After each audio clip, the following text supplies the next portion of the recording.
And we are live. How are we doing today? Good morning, one and all. It's your buddy, Uncle Bruce from Stock Markets with Bruce here.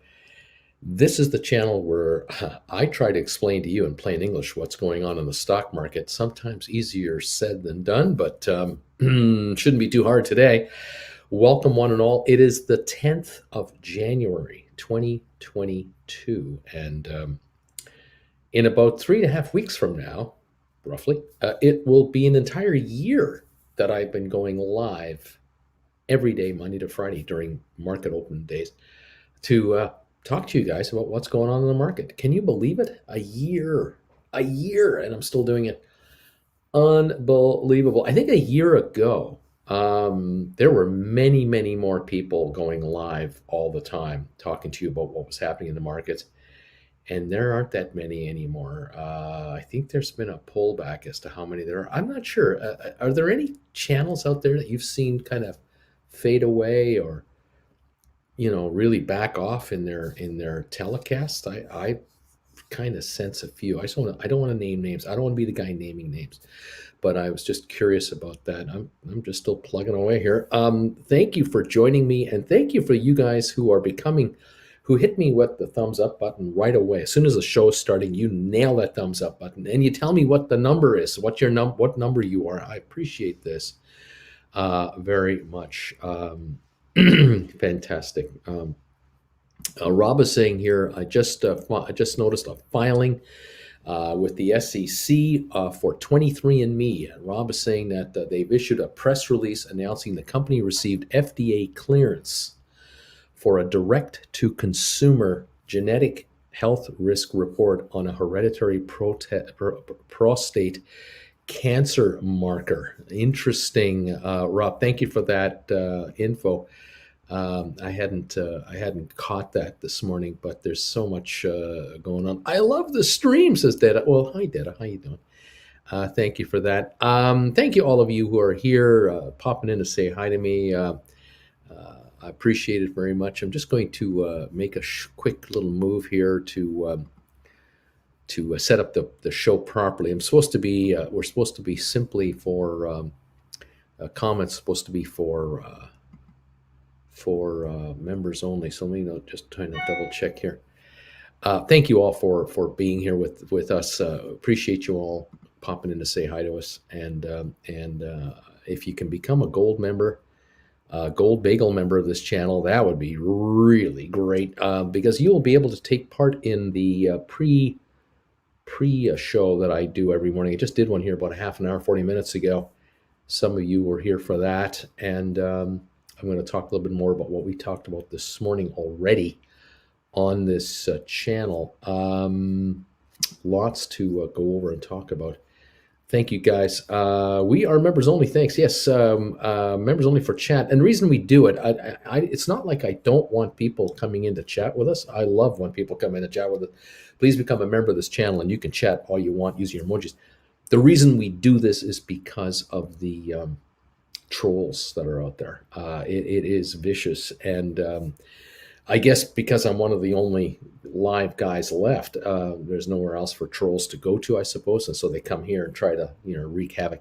So I I go members only on the chat area, and that keeps it a lot more PG rated, and that's what it's all about, because there are children about, and there are moms and dads watching this guy during the day, and we have little ones about, and we want to keep it PG rated, and I think we owe that to our viewers.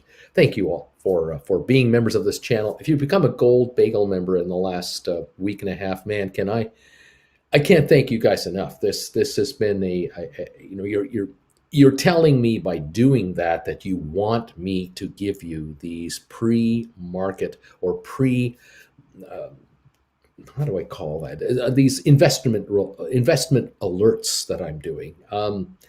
In plain English, what it means is I go live at 8:30 on this show every day, Monday to Friday when the markets are open. But I also go live about an hour, sometimes 2 hours before this show actually starts, for a quick 5-10 minute. Hi, how are you? Here's what you should be watching out for, or here's what I'm going to talk about today, to give you a heads up what's coming up. And this is turning out to become very popular amongst a lot of you out there. And I've offered this as an add-on to Gold Bagel members of this channel, and it's working out. Also, Wednesdays, 8 o'clock Eastern time, I am live for Q&A for just Gold members. So these are the two perks that you get above and beyond the regular membership if you become a Gold Bagel follower of this channel. And thank you. It really is. It's a big deal. It's a really big deal. That guy has just become a member, a Gold Bagel member, and thank you, that guy, for doing that. Appreciate your being here. And again, this group, many of you are shifting from the regular membership, the Chilling with Uncle Bruce membership, which is like $10 a month. You're shifting over to the Gold member, Gold Bagel member level, which is $25 a month. Because of the added perks that I'm adding to the thing. I hope you're finding them useful. I'm getting reaction that you are. Almost, I haven't really had anyone complain, actually. I've had a few folks go, "Isn't that just a money grab by you?" And you could say maybe it is, but on the other hand, if you get more, you pay more, and so I give more, and so there it is. I do the best I can. If I tried to live off of the ad revenue of this channel, just so you know, this channel, the way I don't make $1,000 a month on ad revenues from YouTube anymore. Not even $1,000 a month. It's like $800 a month. This channel on YouTube has such small numbers as far as viewership goes, because again, it's a member kind of channel. Anyone can watch for free, no cost. You can make a comment anytime you want by doing a super chat. You don't even have to be a member to do a comment, but you have to make a super chat. But because to be a participating live member, you have to become a member. I don't attract zillions of viewers who are just going to come in here.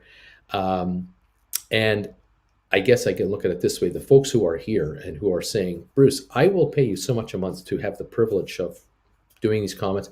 I want to be a Gold Bagel member of your channel. I really respect your information to us. This is helping me make money." These are the folks at the backbone of my channel. And so YouTube says to me, "Bruce, we're only going to pay you for the volume of numbers that you're coming through here. We don't care whether the viewers are trolls or not. All we're interested in is that you have lots and lots of eyeballs on your videos, and then we'll pay you ad revenue."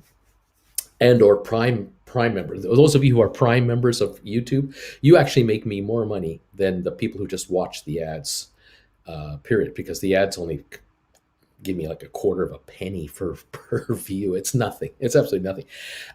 It's really nickels and dimes. But the premium members, that's pretty cool. But it's memberships in this channel. That's everything. That's absolutely everything. And I thank you.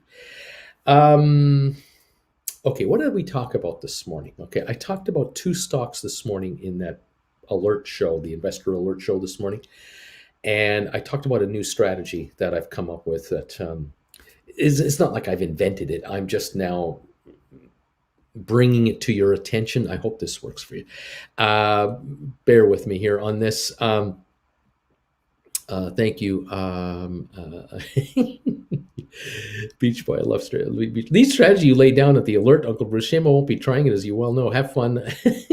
Thank you. Nazareth. Good morning to everyone except that short guy, Beach Boy. Everyone else is okay. What do you mean, Beach Boy? Says Joanne. Everyone's having fun. Thank you, everybody. This morning, I came around and mentioned a strategy that I'm going to mention to all of you now that you're here.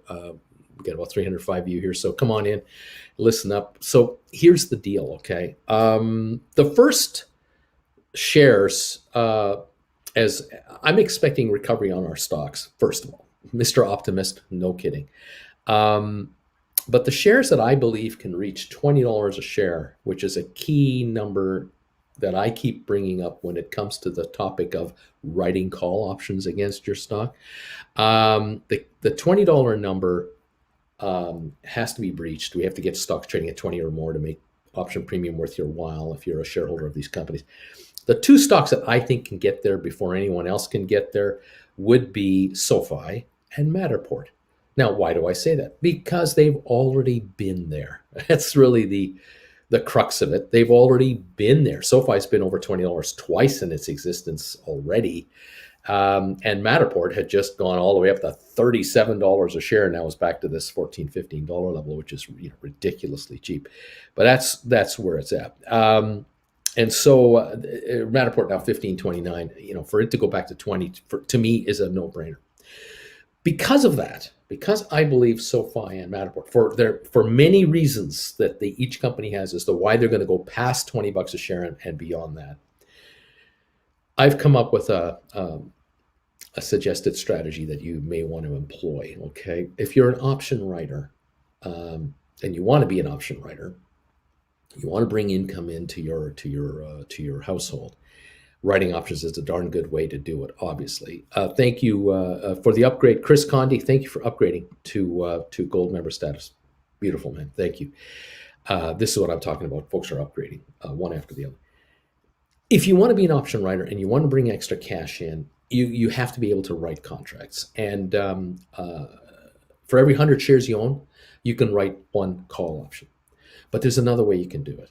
If you own an option contract on a stock that is in the money, you can write an option contract against that option contract. In other words, you own a contract to say $10 a share exercise, $10 a share exercise, and the stock's trading at the $15. So I'm just picking numbers.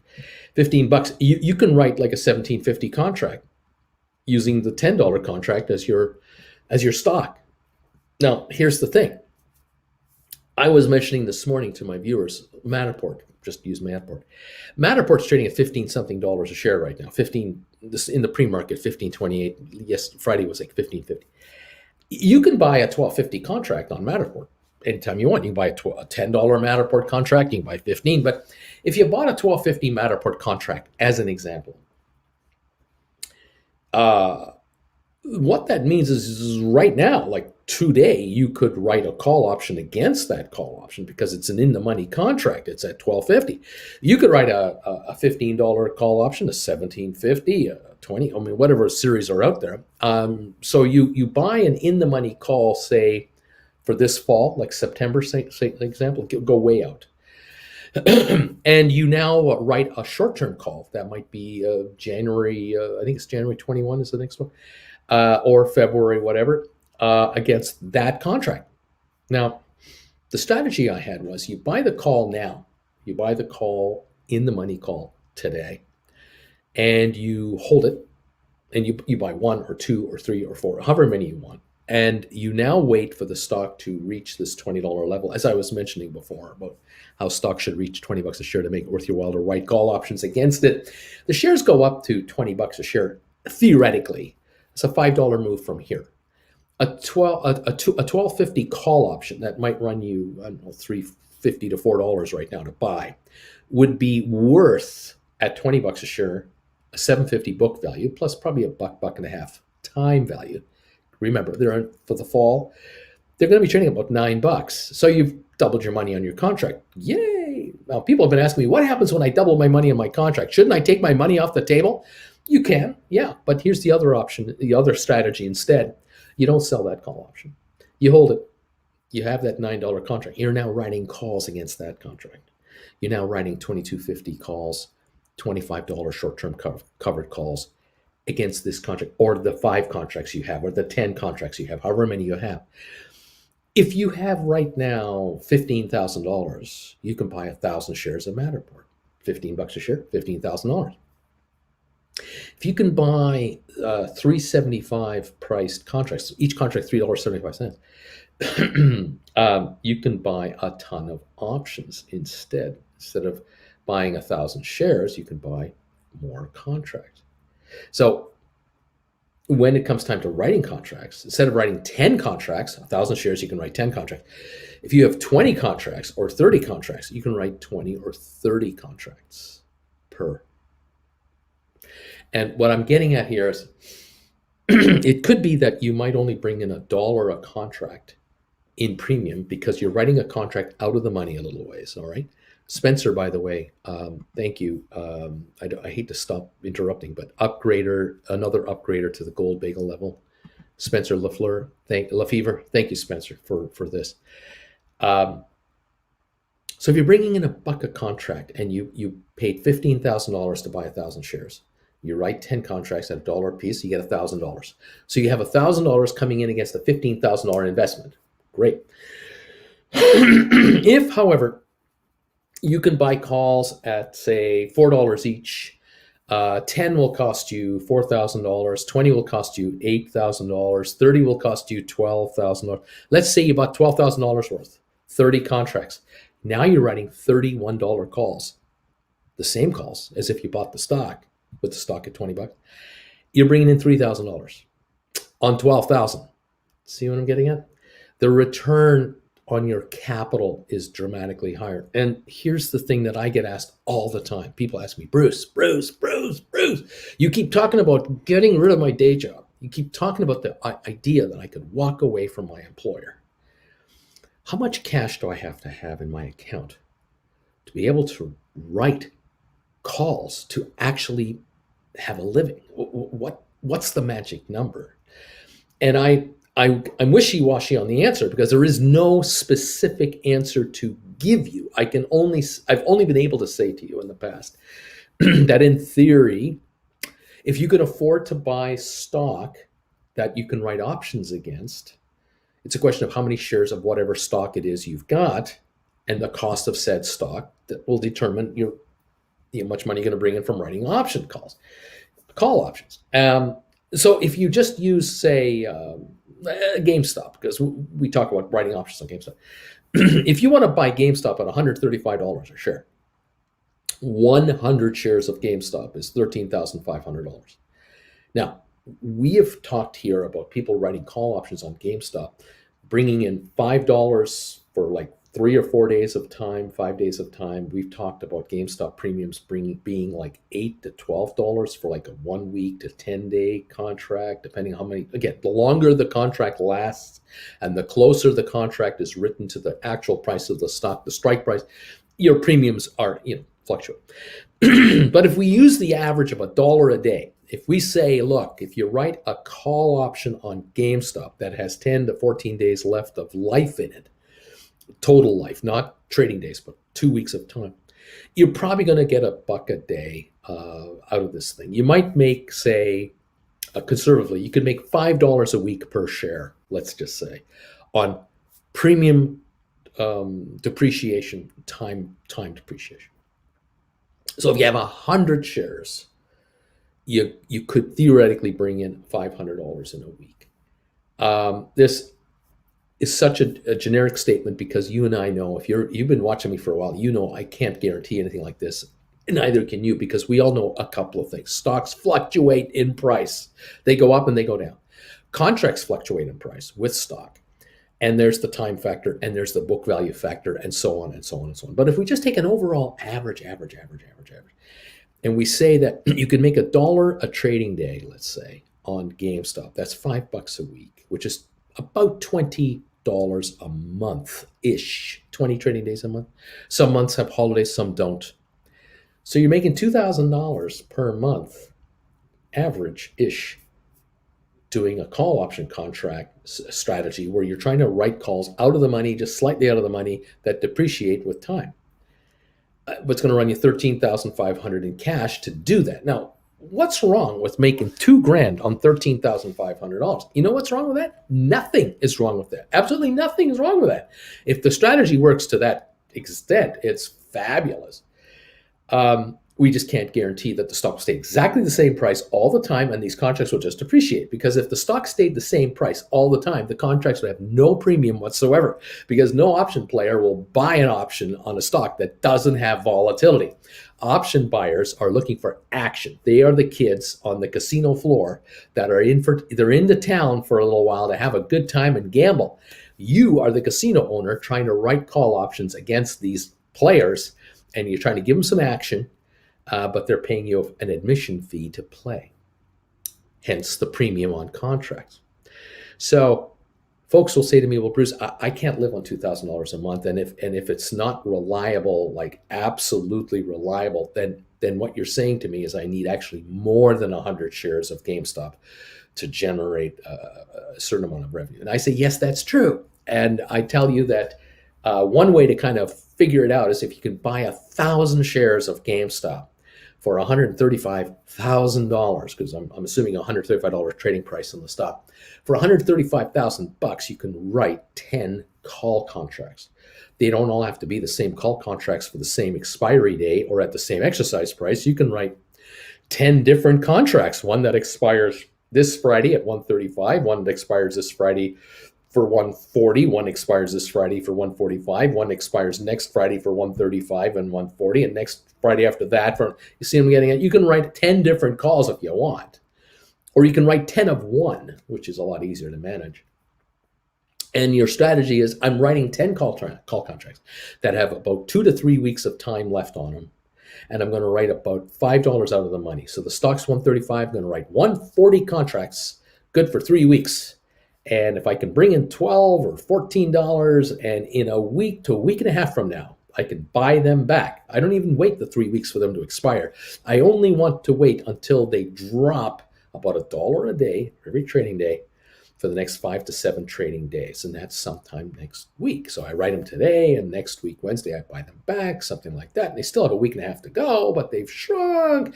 There's my $1 a day. And now I'm going to buy those back, and I'm going to write brand new contracts for 3 weeks out again to bring in this average of $1 a day per trading day on my investment. Now, if I can write 10 at a time, and I can bring in $1 a day during a trading day, that's $1,000 a day in price depreciation, time depreciation on these contracts.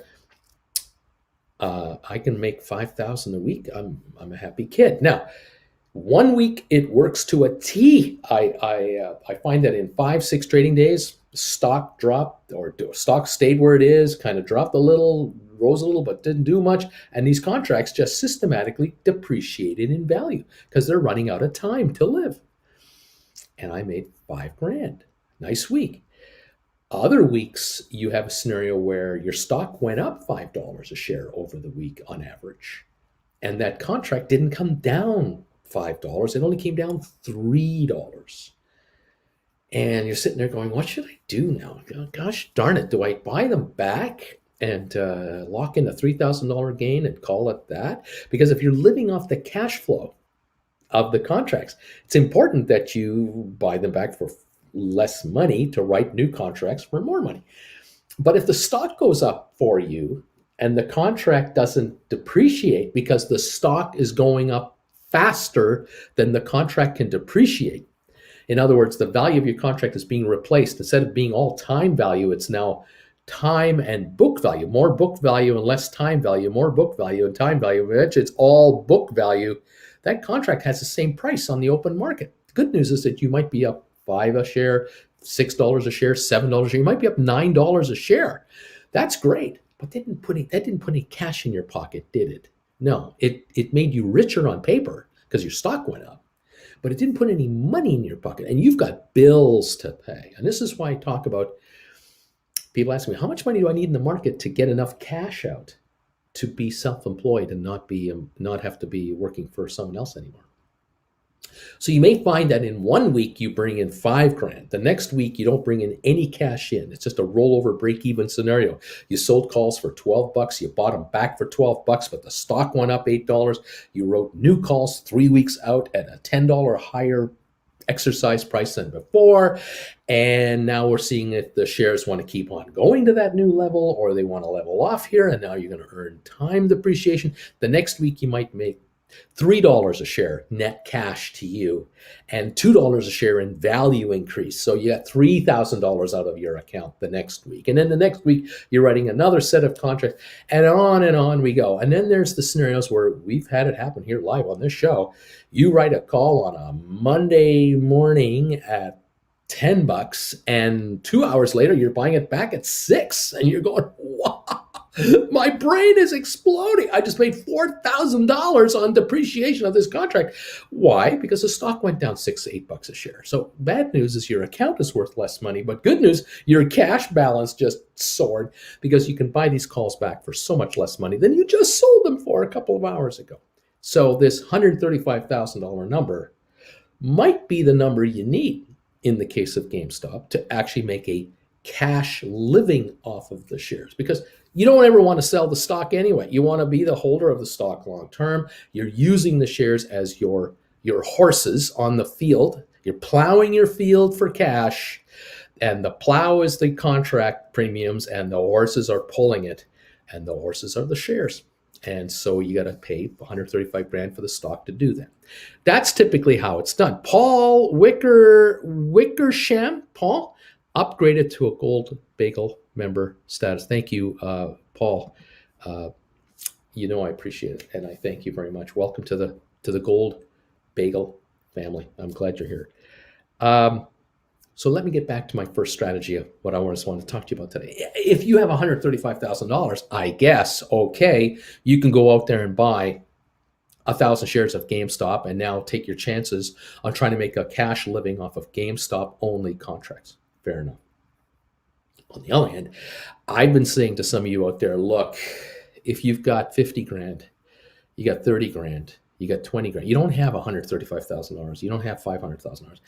You don't want to risk, and this is another thing that some of you don't want to risk $250,000 in just to buy stock to write options against it. You would really rather have a portfolio that's mixed a little bit of some ETFs, mutual funds, some stock here, some stock there. And you only want to commit a certain amount of capital to this option writing thing that he keeps talking about, he being me. I want to test this guy. I want to see if this has any merit. I'm going to take his classes on his website, stockmarketswithbruce.ca. I'm going to go there, and he has his classes link up there on the website, and I'll watch his classes. Yes. And I'm going to definitely watch class number 8, I think it is, which is the Poor Man Covered Call class. By the way, more are coming. And I'm going to see for myself if this really works or not. And so some of you have been saying to me, I just wasn't sure of this option writing thing. Because there's all these YouTubers out there talking about get rich quick schemes, and you're one of them. You're of course, you're not saying I can get rich doing this as far as you write one option and you make $1 million. You've never said that. As a matter of fact, you've cautioned against that all the time. You tell us all the time, you can't make $1 million writing options, where you only write an option for $2.50 and buy it back for $1.50. You can't make $1 million. I guess if you wrote 1 million contracts, you could. But in any event, it's a conservative strategy, you keep saying, Bruce. You keep saying it's a conservative strategy. Well, show me conservatism. Show me where my risk is limited. And I'm more interested. So now I'm saying to you, if you pick up Matterport contracts or SoFi contracts that are good till this fall, approximately, because I'm saying to you, buy in the money calls. And at this moment I'm saying, or suggesting, you might want to look at, let's say, July 22 Matterports for, I don't know, let's say they're 1250s. These are about $5 a piece. They're 5 to 640 bid ask. The bid ask is as wide as a truck. Let me take a look at January 2023. I'm just spitballing here with you on the air. Some of these may have deals, some of them may not. Not so great there. How about April's? April's can be done with April's. For example, April 1250 calls on Matterport.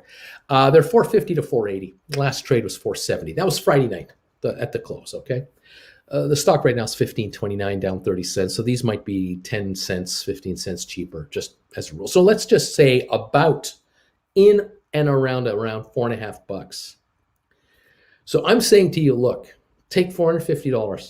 All right, not $50,000, not $200,000, not $135,000, $450, and you buy a call option on Matterport at $12.50 with a $12.50 strike price, good until April 14th, 2022. that's going forward in time, you can write a call option against this stock, against this contract.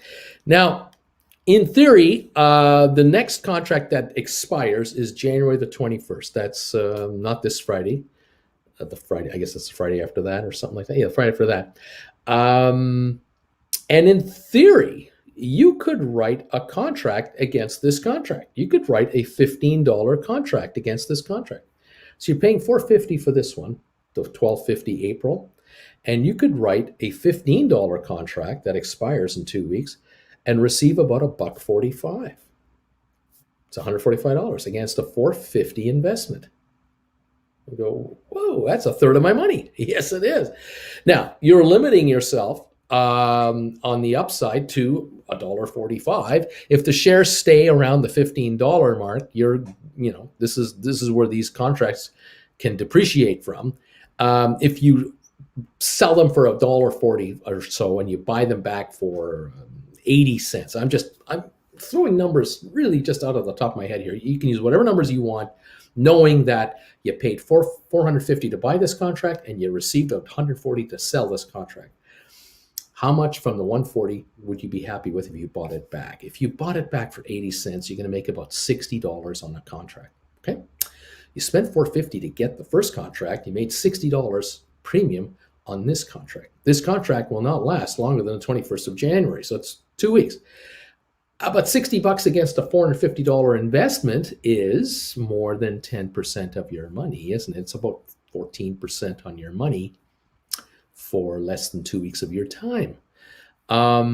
You could theoretically write $17.50 contracts, yes, and you'll get about 50 cents for those. You could theoretically, those could expire worthless, because if the shares don't reach $17.50 by next week, Friday, those $50 contracts will have a zero value to them, and you buy them back for a penny or a nickel in the last couple of days. You, again, make about a 40-cent return on your money, 45-cent return on a $450 investment, 10%, right? But if you don't write anything at the moment, you sit back and go, no. I think the Matterport can easily go to $17 to $18 a share this week, today, tomorrow, next. It got written up, gets written up all the time.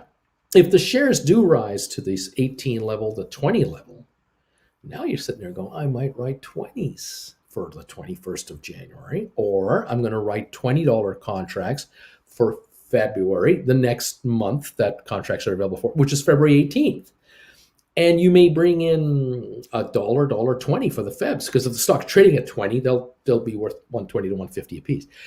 If you're bringing in $1.50 on a 450 investment, you're a happy camper, number one. Number two, if you're buying 1250 calls today and the stock goes to $20 a share, those calls you paid $450 for are now worth $9, because they're $750 book value plus some time value. They're going to be around $9 a piece. You're bringing in $1.50 on the 9, but your cost was 4.5. Your return on your equity is massive. If you were prepared to buy 100 shares of Matterport today at $15 a share, approximately, that's $1,500. 450 contracts, you can buy 3 of them. And so you have, for the same amount of money, or not quite the same amount of money, a little less than $1,500, you could buy 3 call options on Matterport and start writing calls against those 3 whenever you want to, whether you want to do it today or tomorrow, or the shares reach $17.50, you're going to write now 20s, or the shares go to $18.75 and now you're going to write 20s, or you're going to wait until the stock reaches 20, 21, 22 and then write 25s. Up to you, but you're going to write triple the number of calls versus buying the stock, out and out buying the stock. The risk factor you have is the shares don't go over, or don't stay over $12.50. If they drop below $12.50 a share, then your calls that you just bought are out of the money. You can't write options on out of the money calls. And theoretically, between now and April, you've bought $12.50 calls that expire in April, and the shares are not $12.50 in April, but less than that, you lose everything on what you paid for these contracts. That's how call options work. We know that. But you have to ask yourself, is that possible? Or am I willing to risk it? And or you know, Bruce, I'm going to buy 3 of these contracts for $1,350. And I'm going to write $15 or $17.50 calls right now. I'm going to write 17.50s. I'm going to bring in 50 cents a share on each one of these. That's $150. I'm bringing in 150 for my 13.50 risk. And if I score a net gain of 12.50 on these, and then I write another set for the next month, that will take me then out to February, bring in another $150. And then in March, I write another set for another $150. I brought in $450 in 3 months. I spent $13.50 for all of them. So, you know, I'm only into them now for $900. And that's assuming that they haven't moved in price, or there are still the shares are still $12.50 each or more. That might be a calculated risk you're quite happy to assume. Keep in mind too that if you did do this, you bought these Matterports for April, and you find that the shares are hanging around here, and it's now late February, early March, you're going to do what we call the old rollover. You're going to sell the April calls. You're going to now buy July or August or September calls. Again, they probably will be 12.50. So you may pay a little more premium to go, again, 5-6 months out, but you're going to just keep on writing and keep on writing. The strategy here is you're looking for the shares to do what I'm looking for them to do, and that is we're looking for them to go higher in value, and we're looking for Matterport to go over $20 a share because they've already been to 37. If they just go to 22 to 25, oh my gosh, these 12.50s are worth $1,500 a piece. If you've got 3 $1,500 contracts, you have $4,500 in contracts that you're long on, and you paid $13.50 for all of them combined. You have $4,500 in book value now, and real value of your contract, and you're writing now 25 or 27.50 call options against them. So there's the big picture. It's the same for SoFi. It's the same strategy for SoFi. The advantage of doing this with SoFi over Matterport, as many of you know, is that on SoFi we have contracts that aren't just monthlies, and that is the big difference. Much more liquidity on these contracts. They expire January 14th. They expire January the 21st. Contracts expire January 28th, and so on. So you can pick up in the money SoFi calls, and I recommend the tens. I just recommend $10 calls. Get deep in the money, but not all the way into the money, because otherwise you're just better off buying the stock. But if you can buy, well, I don't know, let's say, let me take a look here. July 10s are $4.95. Call it $5 for July 10s. June 10s, let's see, are they trading there? June 10s. I'm not showing a bid ask here. Just pardon me here as I'm waiting for I'm trying to find options series. Here we go. April 10s, $4.40 to $4.50. If you ask me, Bruce, what's the better buy? Should I buy April 10s for $4.40, or should I buy July 10s for about $5? I'll say buy the Julys. That extra time is what you want, and it's cheap for that extra bit of time. But now you got $10 calls on SoFi. Now you can look at and write against them. And if you want to write today, theoretically, you can consider it, putting up $500 to write a call option against a $500 investment. All of a sudden, $20 a share isn't necessarily required, but you have to be realistic as to what kind of return you could possibly get. The stock's $13.38, super cheap, ridiculously cheap. Jan 21s, not this Friday, but next Friday expiry. 14s will get you about 62 to 64 cents. 15s will bring you about 33 cents. Now, doesn't sound like a lot, but 33 cents against $5 is 6% for 2 weeks. If you write contracts for January the 28th, 15s will bring you about 50 cents instead of 30. So now you're bringing in 50 cents for $5, 10% on your money by month. Then that's assuming you do want to write contracts right away on your investment. If you hold off and say, no, I'm going to buy these for $5, get their $10 calls. The stock's at $13.40. They're $3.40 in the money, $1.60 time premium. That's how this breaks out. The $5 cost is $3.40 in the money, $1.60 premium. Shares go to $16. And then I start writing calls. Hey, I got a $6 book value contract plus at least $1 book time premium. I got like a $7 contract here that I paid $5 for. I'm up $2, and now I'm going to write $20 calls for like a month or for 2 weeks or something. I'm bringing in 50 cents every couple of weeks, $1 a month. If you can bring in $1 a month on your SoFi call, you're bringing in $100 for a $500 original investment. And you do this every month for the next 2, 3 months, 4 months, and then you roll your contract from July to towards the end of the year, and you keep right on going. If the shares want to keep running up, great. If the shares do go up to 16, 17, $18, when you sell off your 10s, you're going to replace them with 1250s or perhaps 15s. It all depends on how far the shares want to go. You want to stay well behind the stock to be in the money to keep writing and keep writing and keep writing.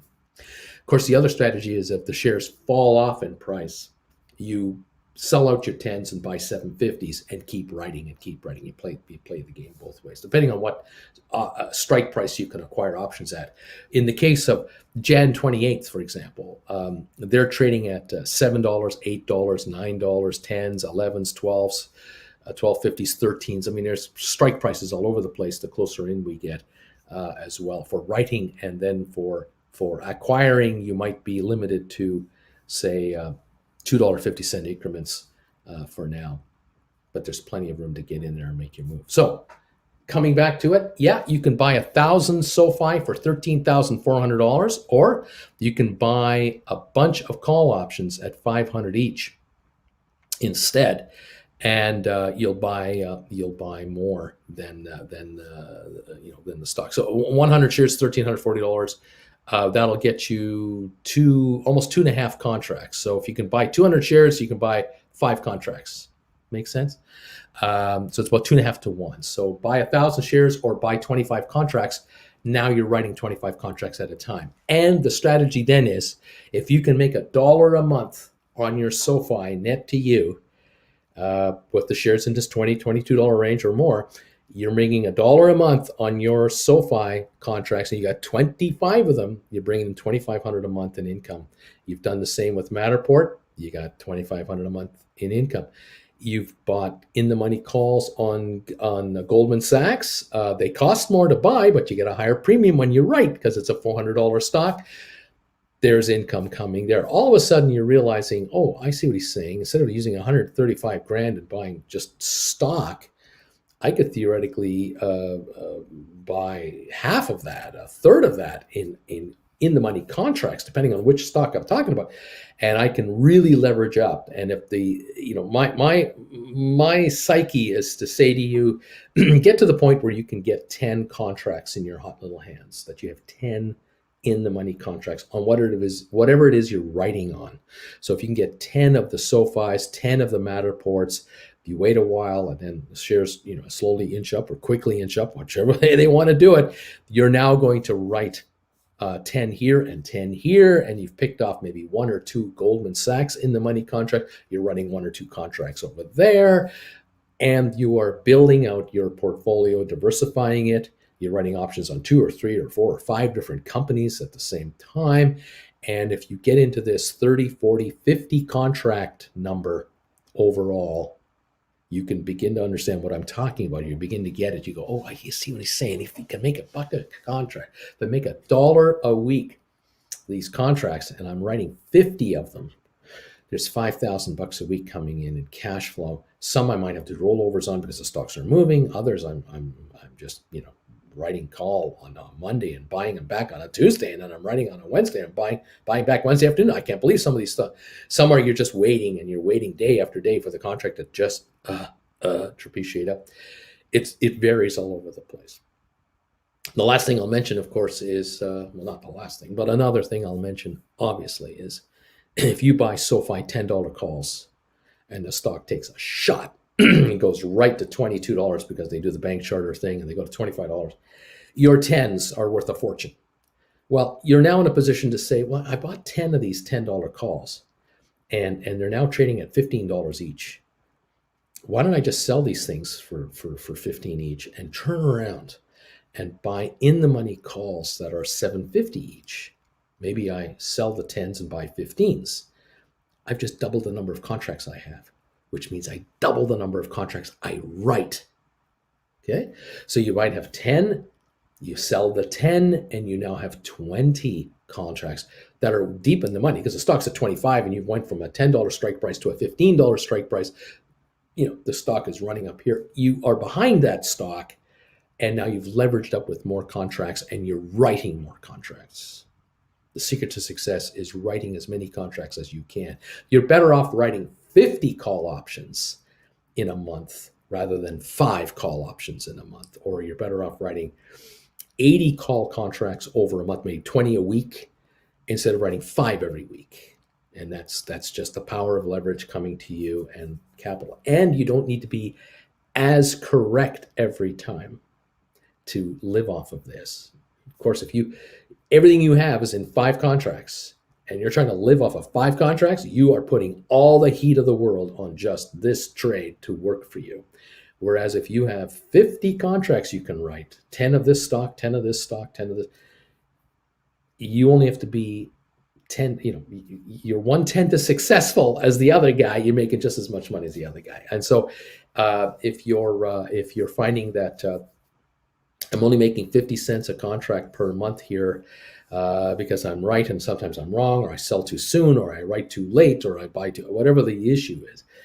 With 50 contracts or 80 contracts written per month at 50 cents per, that's $4,000 a month of income coming in. Now, for a few of you, many of you, all of you, I don't know, $4,000 a month of additional income coming in cash, net, when it's all said and done, could be enough for you to say, I'm quitting my day job because I can lower my expenses to be in existence because I don't commute to work anymore and I don't buy lunch at the office anymore. And so my cost of living has dropped dramatically. And $4,000 a month coming in, I can live on this and I can build on this. Now, if it's a husband and wife, it's a family, you may find that one person is no longer having to be the income generator. Instead of 2, and only one needs to be working. Each household has its own scenarios. And again, if you're in a position to be able to write 150 calls every month, 37 a week, or 35 a week, 5 a day, you are quickly becoming self-employable through option premiums. I hope this has made sense so far to you guys. I hope I haven't left too much on this. Just throwing this out there as an idea to give you thoughts, get you going. There's a million ways to play this option market, and they can be very highly speculative, but they can also be quite conservative. And writing options on options is a conservative strategy. If you're buying deep in the money calls on a Dow component kind of company like Apple or Goldman Sachs, you're buying deep in the money calls on companies like Cisco and IBM and others. You are not depending on how far in the money you are, obviously, 25, 30% in the money, that type of thing. This is not what we call a high risk strategy. If it's everything you've got, yes, it is. Every dime you have is in one stock, one series of contracts. Well, then, yeah, you're putting everything on the table for one entity, of course. We have a COVID breakout. We have war breaking out between the U.S. and Russia. We have war breaking out between Russia, China, the USA, and Europe. I mean, the markets can have a bad week, a bad month. So keep an eye on that. On the other hand, if you're deep in the money and you've got one call on Goldman, one call on Cisco, 2 or 3 on SoFi, 2 or 3 on Matterport, and you're just diversifying out of 3, 4, 5, 6, 7 different stocks, and you're writing contracts, 1 here, 2 here, 4 here, 2 on here, 2.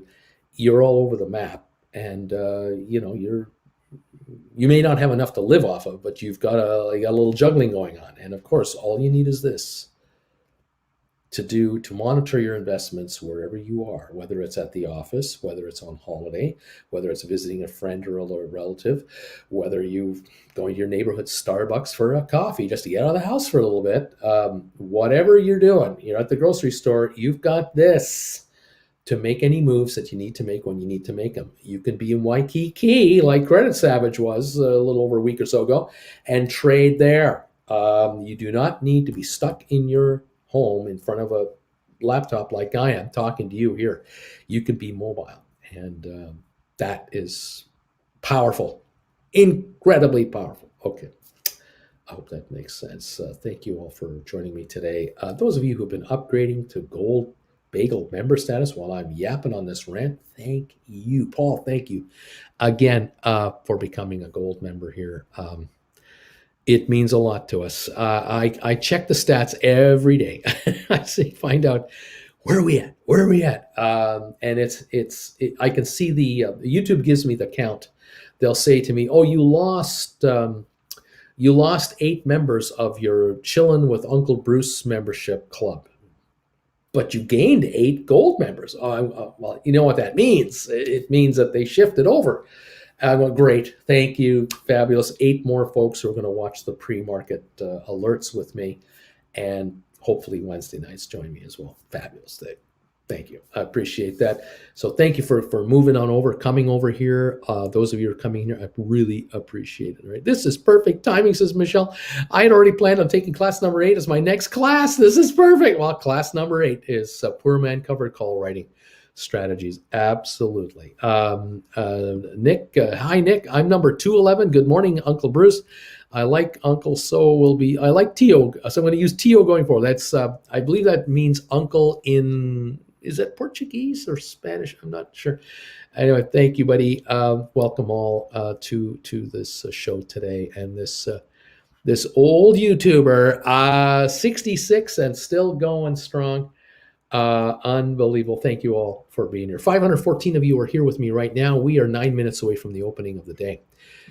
We have got 267 thumbs ups going on this show already. I thank you for these thumbs ups. If you're able to hit that thumbs up button, if you can somehow, please find a way to hit it right now. The earlier, the better for these thumbs ups. I keep forgetting to ask in the first 15, 20 minutes, or I forget to beg for thumbs ups. I'm begging you, please give us a thumbs up. The earlier these thumbs ups come in, the faster YouTube can issue alerts to people out there who, like you, probably found me because YouTube suggested you should watch me.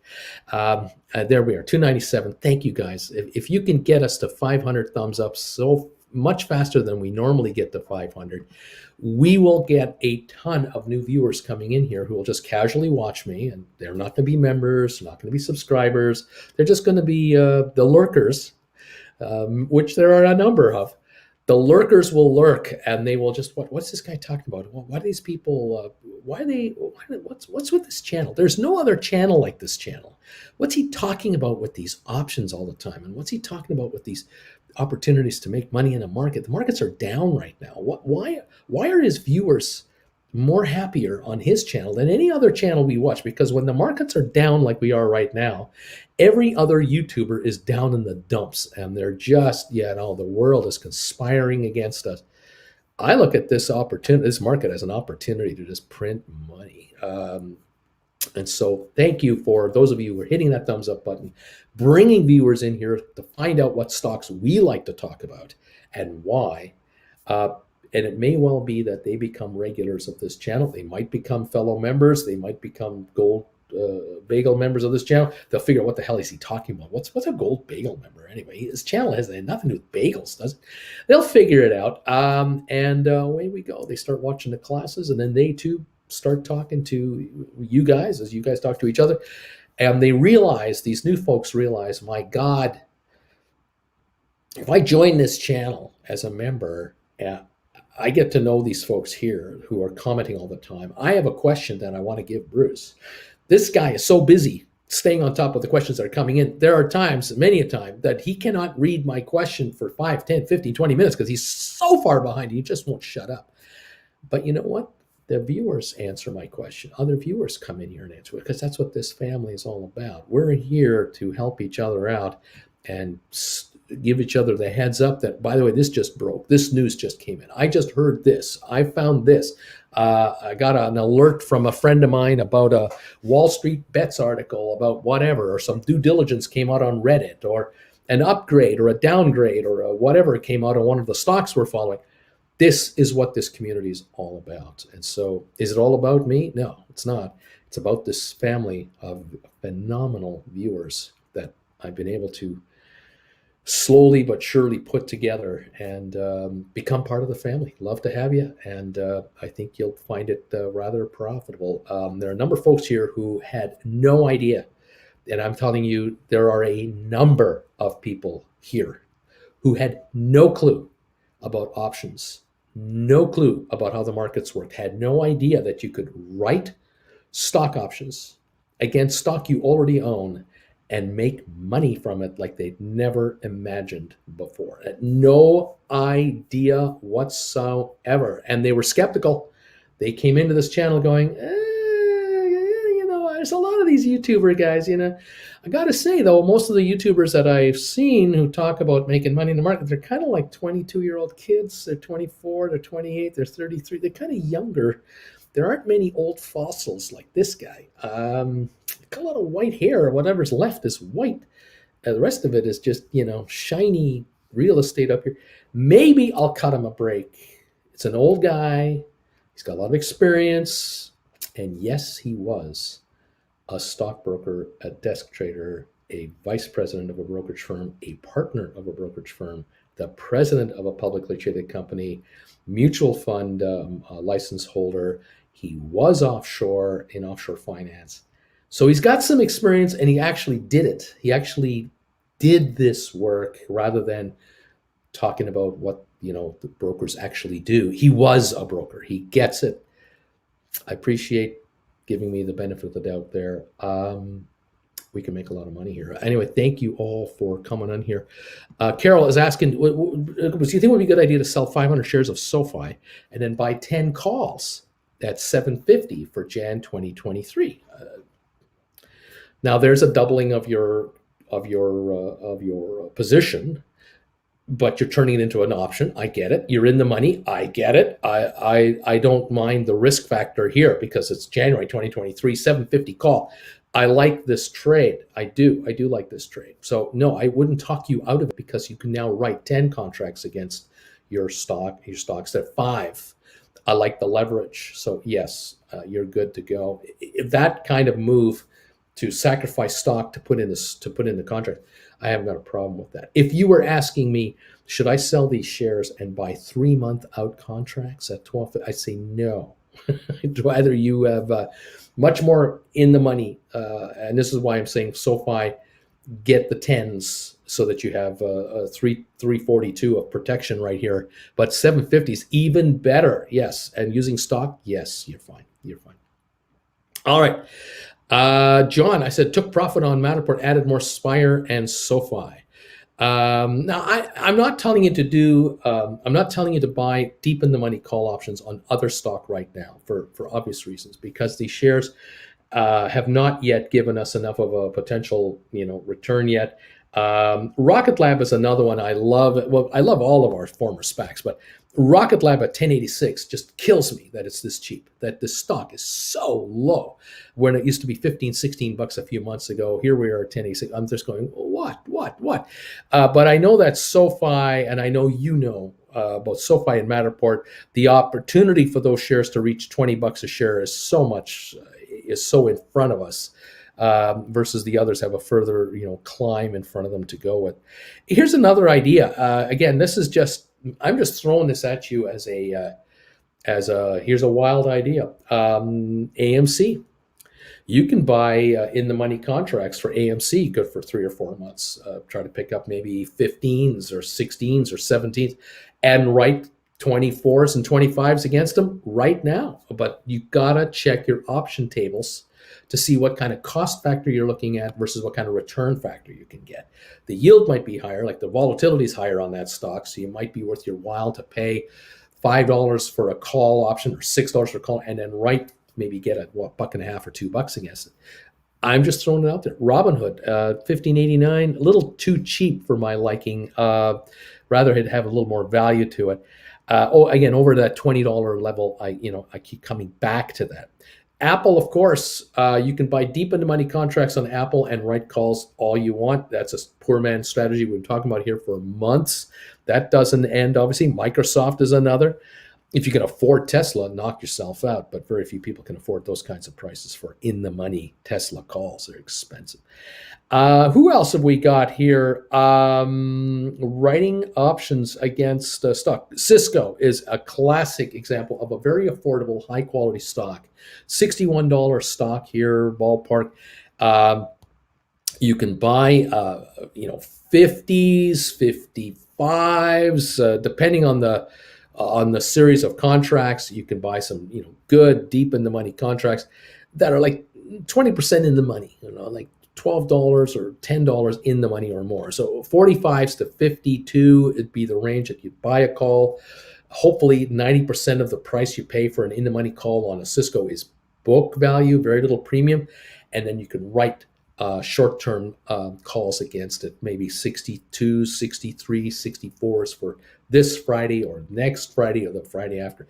Bring in cash on that investment of those calls. Who else have we got here?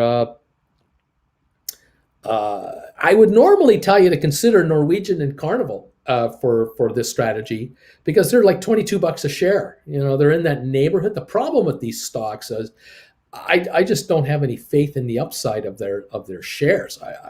This cruise stocks, cruise ships are just having all kinds of problems with COVID cases on board. Caribbean ports, left, right, center, are not allowing them in. It's just, I don't like the risk factor. It's a downer for me. Facebook at 324. If you can get a contract that is affordable, that's worth looking at.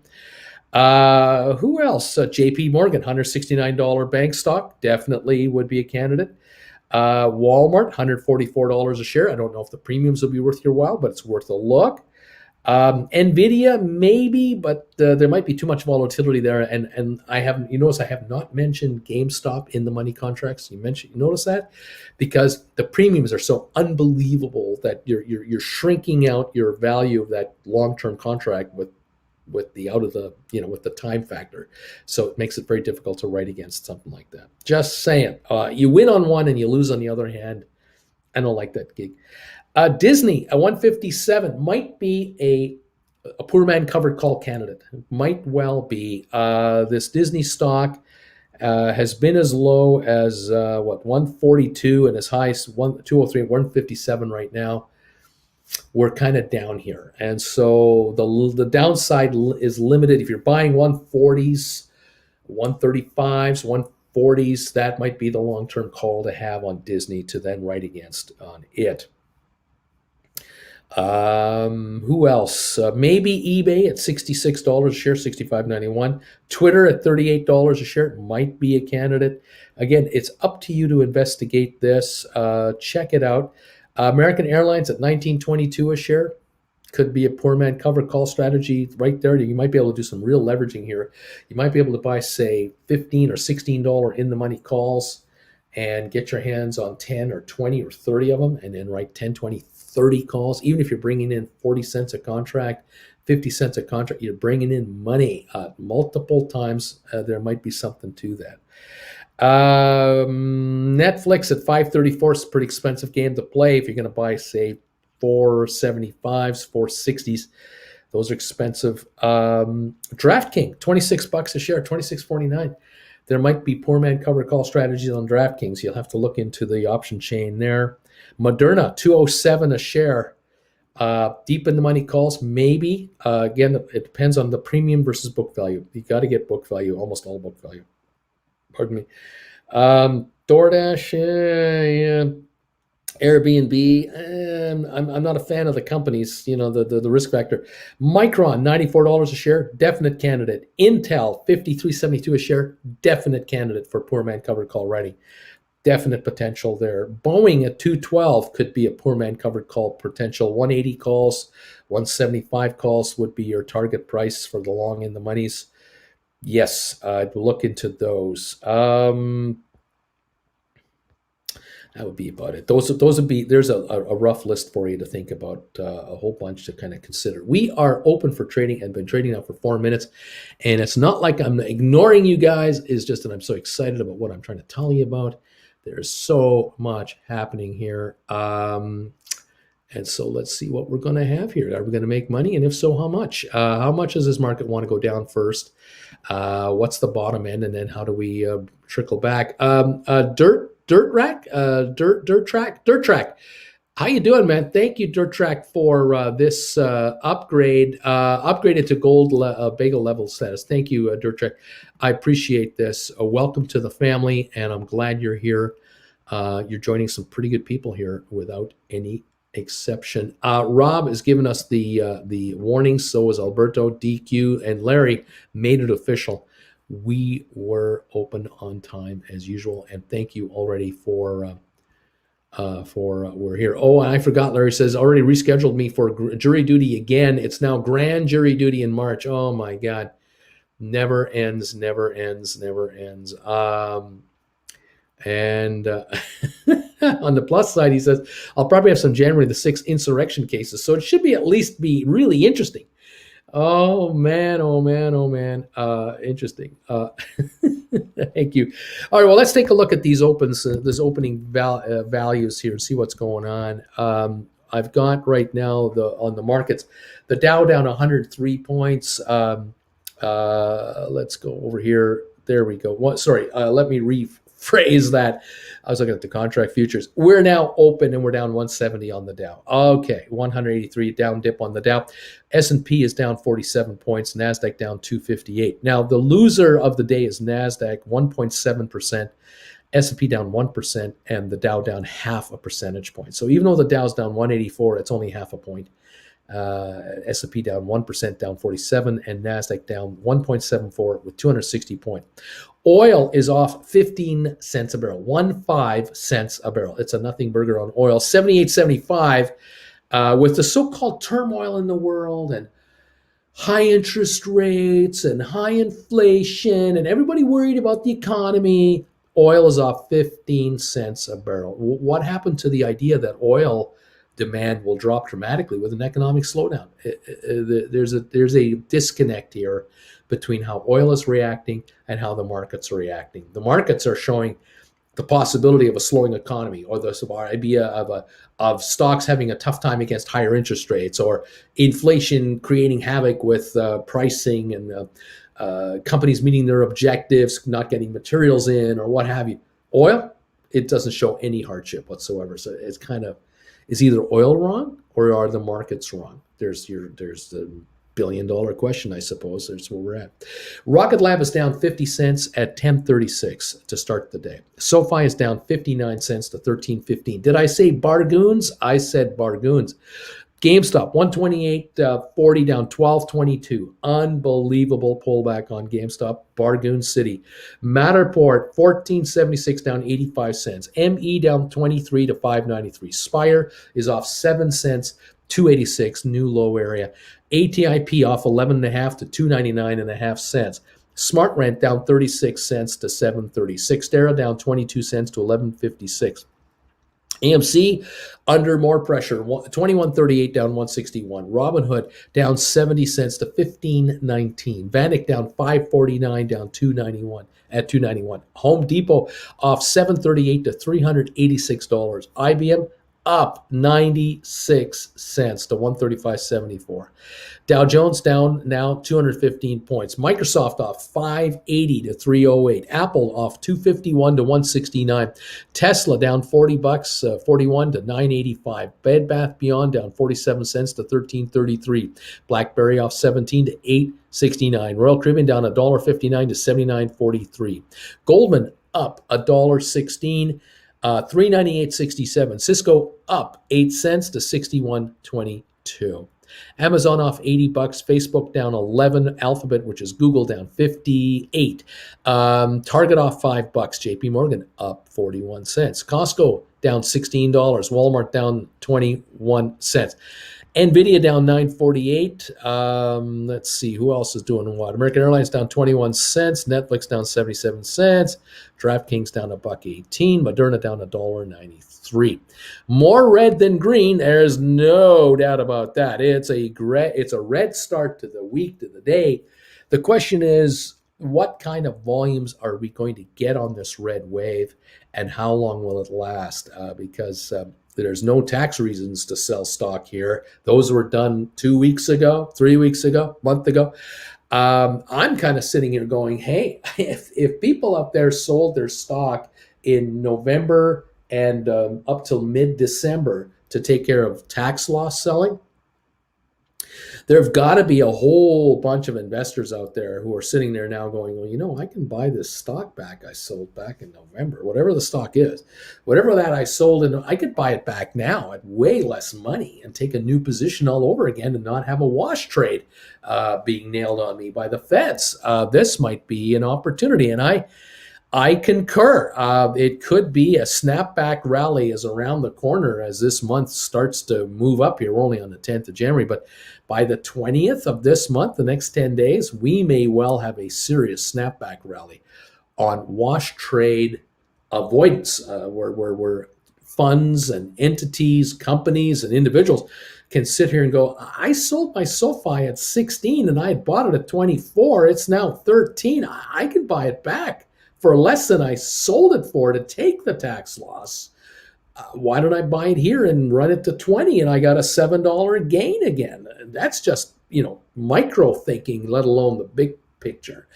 Same with Rocket Lab. I paid whatever for it. I sold it. Now it's even lower. Or GameStop. I had it at, I bought it at 200 last year, sold it for 240. I now can buy it back because the 30-day rule is come and gone, or 31-day rule, whatever that is. It's 127.56. What are they doing? Matterport 1503 and ME 602. I mean, there's some scenarios here. Rocket Lab volume 146,000. This is not heavy. SoFi 3.39 million. Not heavy, really. GameStop 632,000. Yeah, okay. There's a little bit of volume there, but hit 126.79, now 127.71, and people are scooping this thing up here. Waves of selling brings waves of buying. I don't know. All kinds of reaction to the GameStop story and what they want to do and how they want to do it. The problem with GameStop is they don't talk. They don't talk. Now, I'm going to throw something at you guys to consider, all right? I had a chat with one of my viewers over the weekend, and we were speculating about this too. Thursday night, after the close of the market, not during the day, after the close of the market, Wall Street Journal comes out with the GameStop story that they're going into non-fungible tokens, cryptocurrency, deals being made, company partnerships being signed up, all kinds of talk about what could be happening over at GameStop. Of course, we saw the shares go to 175 a share in the aftermarket that night, only 160 the next morning, but we all know the story, what happened Thursday night and Friday. I am wondering, why is it that the Wall Street Journal people printed the story at around 5 o'clock Eastern, I guess? It was after the close, and about an hour after the close it came. It wasn't like at the bell. It was like an hour after the bell. The story broke. They had been working on the story, I am sure. Reading that article, and you read it once and read it twice, and you read it a third time, you realize, wow, this reporter who wrote this story did some serious work here and had some contacts within GameStop. I mean, deep within the company, because this reporter put together a lot of scenarios. I talked to a lot of people and industry people outside of GameStop to kind of help, give us the background. This story must have taken 2 weeks to write, might have taken a month to put together. Why then is it that the article was written and released after the market on a Thursday night? Why wasn't it released Thursday morning before the market started trading? Why wasn't it released during the day? You would think that a publication like the Wall Street Journal is like any other publication. You want to make the biggest splash you can when you break a story, because after all, you get a juicy story going out there, you're going to get a lot of eyeballs, a lot of reaction, and people are going to talk it up. They're going to talk up your publication a lot. But by doing this on a Thursday night at 5 o'clock in the evening, hey, everyone's gone home in downtown Manhattan. I mean, what is Manhattan at 5 o'clock in the afternoon? It is a congested, everyone getting out of town routine, isn't it? I mean, people are bugging out. Why would you do that? And so that was the one question. The second question I had was thing that I was talking about with one of my viewers was, do you think it's possible that the Wall Street Journal reporter was given information by, let's say, deep sources within GameStop, right, to protect for anonymity purposes? Do you think that in exchange for this information, the deal is that you don't release it during market hours, you don't break the story during market hours, you do it after the market? That's kind of one of those, I'll give you this if you give me that, and I honor you and you honor me, and we continue to talk ad infinitum. We'll keep talking down the road, and there'll be other stories for you. So, as a journalist, I'd make that deal. It would be no worries for me. I'd make that deal because I don't want to lose the contact, and I want to retain the trust. You can trust me as a reporter that I won't, create all kinds of problems for you with the SEC and the disclosure rules and the idiots. I'll do it after hours. Great. But this way we keep a rapport. And number three, I was kind of wondering, is this exactly what GameStop wanted to happen? Did GameStop actually, again, executives at GameStop, I don't know who, it could be at the very top, it could be layers below the top, it could be a private directive from the top to some mid-level people. I want this to happen, but here's how it has to happen, kind of thing. Again, I'm just speculating. I am totally throwing this out you just to get you thinking. Do you think that GameStop wanted this to happen specifically because they didn't want to do a press release? Because if they did a press release of this nature, it isn't detailed enough.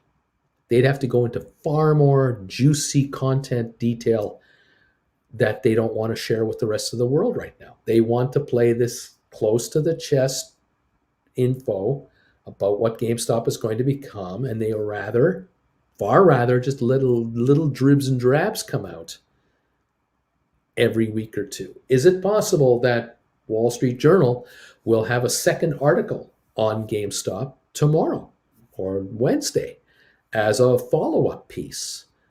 Is it possible that Wall Street Journal has an article about something completely different, like online gaming, like gambling, online wagering through gaming, through GameStop? Is that another division being formulated and created within the GameStop universe?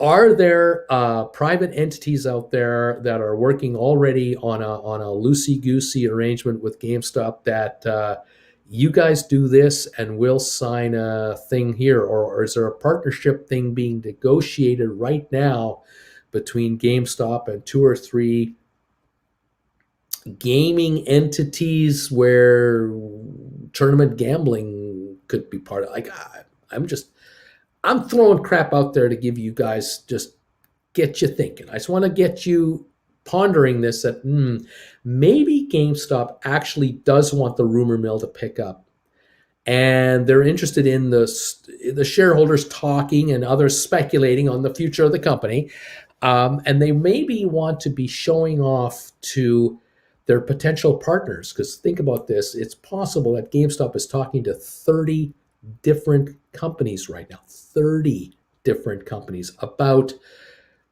a partnership arrangement, a marketing arrangement, a software development deal, takeovers, merger possibilities, creating a subsidiary company that GameStop would own 50% of and 5 companies would each own 10% of. Is Is there something cooking out there with 30 different companies, of which only 5 or 10 will end up making a deal with GameStop? The others will lose out. And GameStop is saying to them via Wall Street Journal through the shareholder anticipation that, look, we're going to begin a systematic campaign to promote what it is we're going to become by keeping everybody guessing, including you 30 companies, because you guys don't know which ones we really want to deal with, which ones we're just kicking the tires on. But we can't do this through our own investor relations department. We can't make these kinds of, we might do this, we might do that kind of announcements. They can't do announcements like that. Public companies can't do that. So it's got to be the outside world has to talk about the companies through Wall Street Bets and blogs and vlogs and Reddits and on and on and on it goes. And guys like me. Could it be that the Wall Street Journal has been chosen as the vehicle to be the lead exposer, for this kind of work? Is it possible that the investor relations department inside GameStop has a deep connection to the reporter that has already broken the first story from years ago? Maybe 5 years ago, the reporter and someone within GameStop were co-workers somewhere or classmates or who knows what. And now, a rekindling of old contacts has been done because somehow, some way, the reporter at Wall Street Journal somehow, some way found their way inside the GameStop fortress to do an article about what this company is about to do. And I don't see the whole world conspiring against this reporter going, you don't know what you're talking about, you're out of your mind, blah, blah. There's the odd one here and there, for sure. I'm sure the skeptics, but, I'm wondering, is this it? Now, this stock reaction today, I wouldn't worry about this 129 price on GameStop right now. It's hit a low of 126. It's now 129.50. It's come back $3. GameStop is reacting to the market. That's GameStop is not leading the market lower. The market is affecting all of our stocks and many others. The Dow off 334 points. It's down 0.9 of 1 percentage point. S&P is still down 1.25%, and the Nasdaq down 1.6. That's what's going on there, and that's what's happening here. But in the case of a GameStop, there's already a $3 bounce back going on. Does that mean GameStop will be up today? I have no idea. But I am wondering, again, all those variables that I had mentioned here about why and how this article came out. Why and how did a reporter from Wall Street Journal find their way into, through this? And here's the other, I'll just throw this at you. Why is it that only the Wall Street Journal has been able to do a story like this? Don't you think that the kids over at CNBC would kill to have insider information on a stock like GameStop? Or insider might be too strong a word, but wouldn't you think that the technical reporters over at Fox News or at Yahoo Finance or at you name any other majorly backed, heavily financed finance network or online somebody like Benzinga, these guys, don't you think that some of these folks would have the ability to find a contact through someone somehow somewhere at GameStop to? Is it possible that GameStop has such a fortress built up, such a strong defense mechanism? Again, credit Ryan Cohen for this. Mr. Cohen has said, I'm not going to make press releases to give my competition an opportunity to see what we're up to. We're not going to do those kinds of press releases.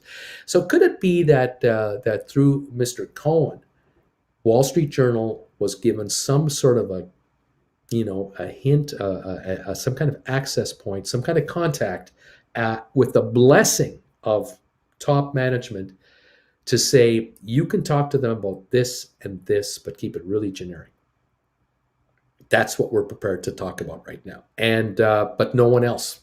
And so New York Times can't get info. USA Today, Washington Post, CNN Finance, Fox Finance, CNBC, Yahoo Finance, and on and on and on. All these entities that are backed by billions of dollars of power, huge bankrolls. None of these guys are getting anything. Now, you could say, but Bruce, they hate the GameStop. Everybody hates GameStop. And I'm thinking maybe that's the case, but money is money, and a juicy story is a juicy story. And sometimes you gotta say, you know what? Yeah, okay. CNBC could say internally, oh, yeah, okay, our on-air personalities have a propensity to slam GameStop for being, a high-flying stock. It used to be $4 a share, and it's still 128. Most people are crazy. But on the other hand, if you're breaking a story and you're on it, you got it something one up on everybody else on the street in the media business. And the media business is cutthroat. And whoever gets the story first is the winner, and whoever comes in second is a distant second. And so somehow Wall Street Journal was the one. Now, I say, way to go, GameStop, way to go. If somehow through GameStop's initiative, they were able to work out some kind of a linkage source of information somehow for that publication, the Wall Street Journal, which owns Barron's, Market Watch. This is serious stuff. You get these guys to write up your company, which was a front page story. Admittedly, it was on Thursday night and Friday. The story broke. It was printed. To me, I think that's the way to go. It sure beats getting written up by, Joe Schmuck's little news release out of wherever, to a limited number of people. This is international. This is global, a global release. Hey, I put it to you this way: if GameStop wanted to pay an advertising agency to promote this kind of a story through some kind of a global awareness campaign kind of a thing, we're talking millions of dollars in budget, millions to make this happen. They got millions of eyeballs looking at the GameStop story through Wall Street Journal's release for virtually nothing. That's smart. As a shareholder of GameStop, you have to be proud of these guys. You have to say, way to go, kudos. I don't like the fact the stock's 128.36, but you really rose awareness all of a sudden into something that is happening that's completely out of the norm for GameStop's with respect to its past. It has nothing to do with brick and mortar at all. There's no mention about e-commerce selling per se. This is something really unique and different and cutting edge. The key now is, can GameStop keep up this kind of awareness campaign through media connections? And is it possible that once every week or 10 days, another article comes out from Wall Street Journal as a follow-up article, as another follow-up article?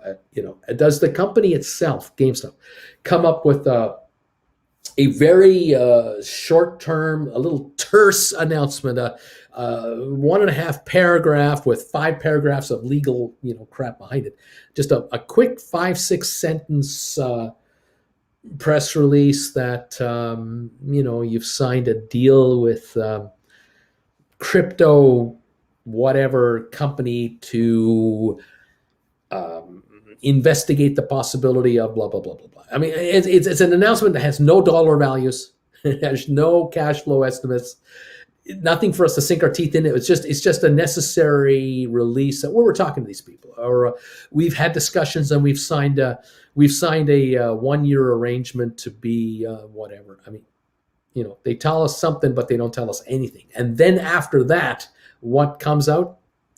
A Wall Street Journal in-depth reporter report that says, you may have noticed that this announcement came out from GameStop 2 days ago, 4 days ago, talking about blah, blah, blah. Here's what industry insiders are saying is really going on. That would be juicy. That would be just fine. And that, again, is a multi-million dollar exposure that they would have to pay multi-millions of dollars to get that kind of story out. Again, GameStop cannot be speculative when it comes to press releases. You can't do that. Public companies don't do that. You have to be matter of fact about your announcements, and the less you can say, the better. And that's why you've noticed me on the air going, geez, whenever SoFi talks about another satellite contract with the European Space Agency or NASA or the Weather Service for the United States, they talk about these great freaking contracts. You know what they don't talk about? How much money is it worth? What's the value of this damn thing? What's the profit for the company? How long is this contract for? How much money? Is it a monthly thing? Is it a every 6 month renewable contract? We don't get any of those details. And public companies are becoming experts at coming up with public announcements and not telling us any of the gory details. They just don't want to do it. And GameStop seems to be like anyone else. And of course, if you have been around during the GameStop conference calls after they have their quarterly financials, I mean, we're talking about the biggest disappointments of all time. These guys don't say anything. They only read their press release word for word and say, no questions, we'll see you around, bye. There you go. But I'll forgive them for that if they've put together a strategy going forward that says, we're going to use the Wall Street Journal and outfits like that to release information from time to time, to tease the market and to get investors buzzing about us without it being us. And that's how we're going to play this. We're going to play this game. I go, you know what? Fine. That's fine. You're not violating SEC rules. You're not blatantly misleading people. You're putting out information that is a reporter's opinion, interpretation, however you want to word this. Editor for the entity has gone over it, obviously, to vet the article before they sign off. Yeah, we'll publish this. We'll put our name on it. I'm happy. I'm a happy guy that if Wall Street Journal is going to be one of the sources that GameStop is going to use to expose their future to all of us, great. Don't stop now. Please keep it coming. Anyway, we'll see what happens. Thank you for again being here for this tirade. As I try to stay on top of what's going on. There's so much going on here. I tell you guys, I just I'm trying to interpret what the future is here, and why and how, and again, plain English to those of you wondering, why does this matter? Why does he talk about it like that? And I have to give you the best interpretation I can.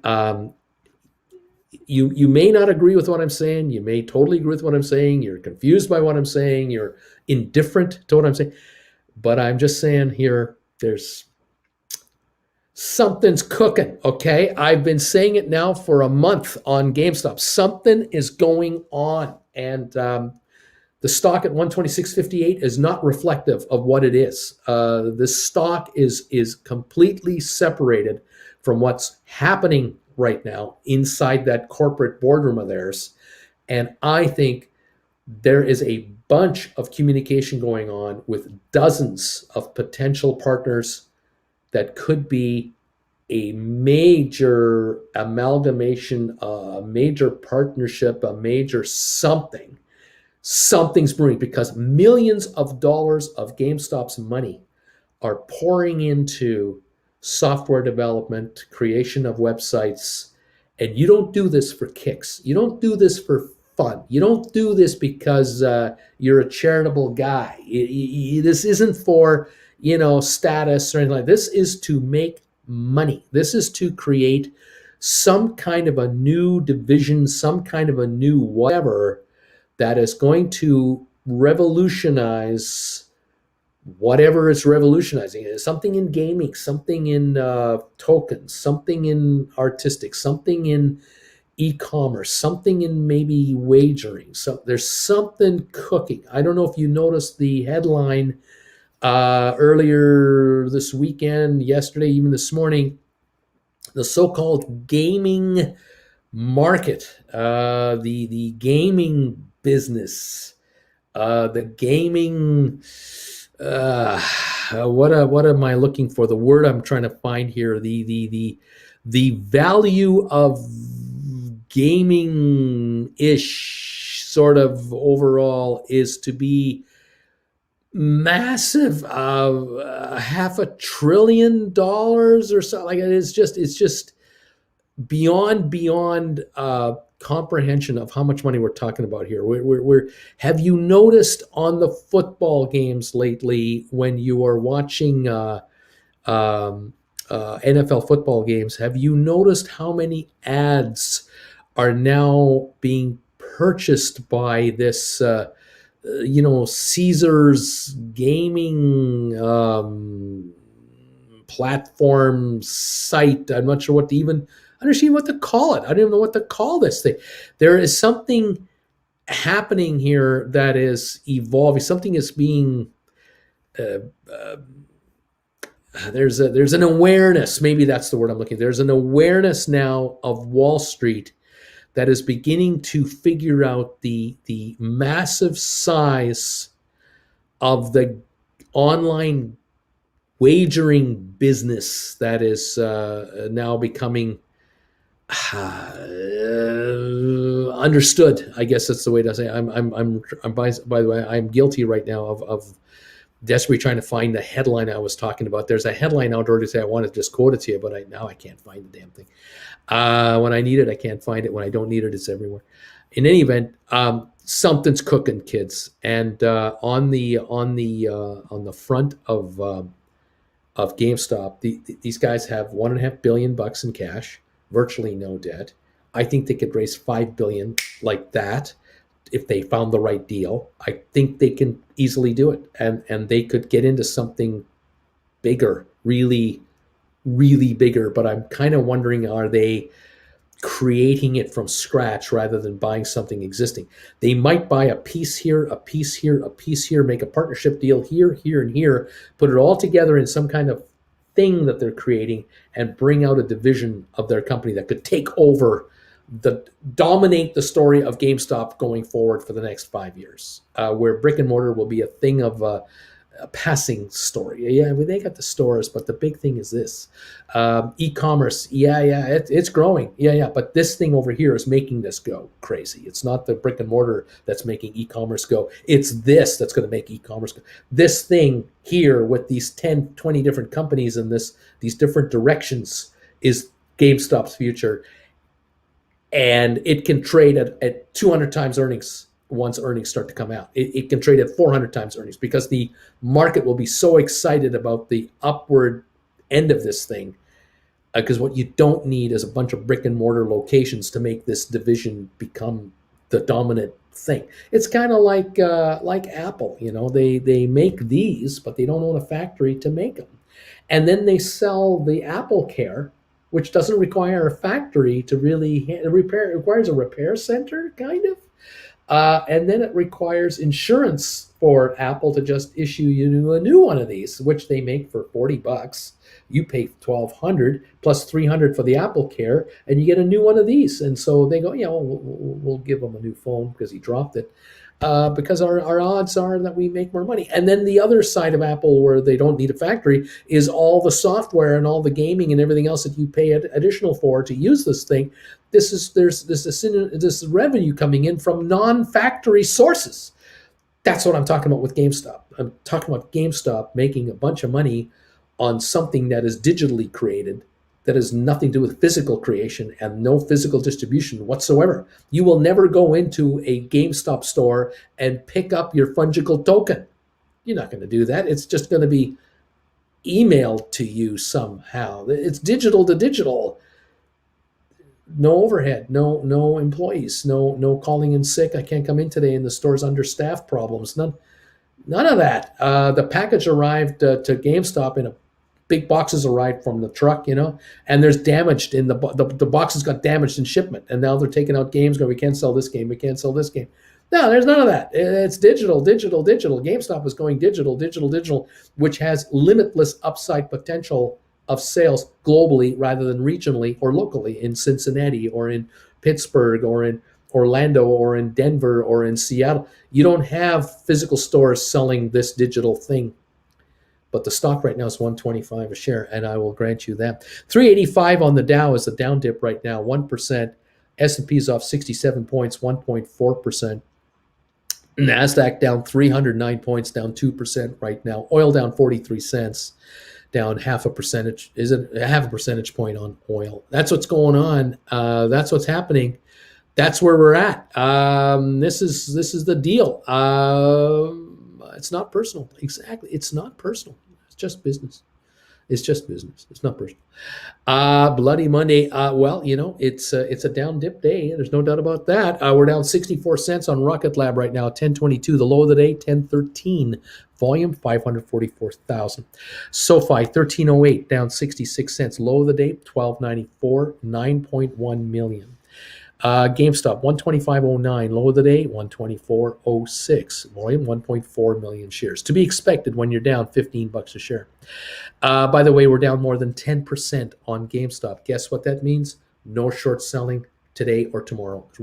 Short selling restrictions. It's not like you can't, but it's much more difficult to short the stock. Matterport, 1467, down 94 cents. Low of the day, 1455. Volume, 2 million volume today. ME, 589, down 27 cents. 584, the low of the day. 584, low of all time on 23andMe. And Rob had the announcement this morning that they just made a filing that they've got an approval. So the stock is not getting helped by that announcement because the market is ignoring everything to do with fundamentals at this moment. The market is paying only one attention. It's got one set of eyes on the Dow Jones, the S&P, and the NASDAQ. What are those doing? That's what's dominating my thinking right now. The Dow is down 411 points, down 421. S&P down 73. NASDAQ down 333. This is a good thing, by the way, just in case you don't see me crying over here. This is a good thing. We have needed a flush out. Seriously, we have needed a real sell-off, like 1,000 points on the Dow. We need 1,500 points on the Dow. Give it to me in one day. I would love that. I don't want this 300 points a day for 7 days in a row. I want it all now. Give it to me now. Just give it to me. Throw it out, blow your stuff away, and then reposition yourself, and we go to new record highs. That's what I want. But we'll see. We're down 440 on the Dow, 74 on S&P. We're down 329 on NASDAQ. The Dow's down 1.2%. It's not down 10%. It's 1.2%. S&P down 1.6%. NASDAQ down 2.2%. All right. Where was I on these quotes? Matterport, 1470 down 91. ME, 585. Spire, 280 down 13 cents. Low of 276. The all-time low of all time, 276. Volume, 173,000 shares. So two things are happening. One, there ain't no selling coming into this stock. It's very little. And number two, there ain't no buying coming into the stock either. Very little. And so we're off 13 cents. Are we off 60 cents? No, we're off 13 cents. And we're back 4 from the low of the morning so far on Spire. ATIP traded 255,000 shares. It's a nothing burger. We're down 18 cents. Yes. We're at 292. Yes, the low of 290. The all-time low, 266. Still haven't hit it. Interesting how that reacted and is reacting now. Anyway, 291 on ATIP, 280 on Spire. SmartRent, 715 a share, down 51 cents. Volume, 250,000. Where's the millions of shares of selling? It's not here. It's not here. These guys aren't the leaders of the down dip. They're being sucked along in the vortex. The Dow is your criminal, is your culprit. That's who it is. It's the Dow, down 494. It's the one getting all the headlines on CNBC, I'm sure, right now. Cyxtera, down 24 cents to 11.54. Had hit a low of 11.38. Now it's 11.54. It's only down 24 cents. Volume, 52,000 shares. Cyxtera is not in trouble, and they don't show it at all. AMC down 137 on 9 million shares. It's getting sucked down with the vortex too. It's not the leader of the down dip. 9 million on AMC. This is a nothing burger on volume for AMC. Robinhood, $15 down 89 cents. Avanic Vectors down 692 to 289.97.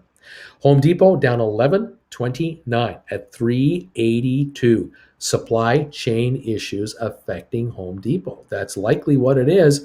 The high of the 52-week run, 420.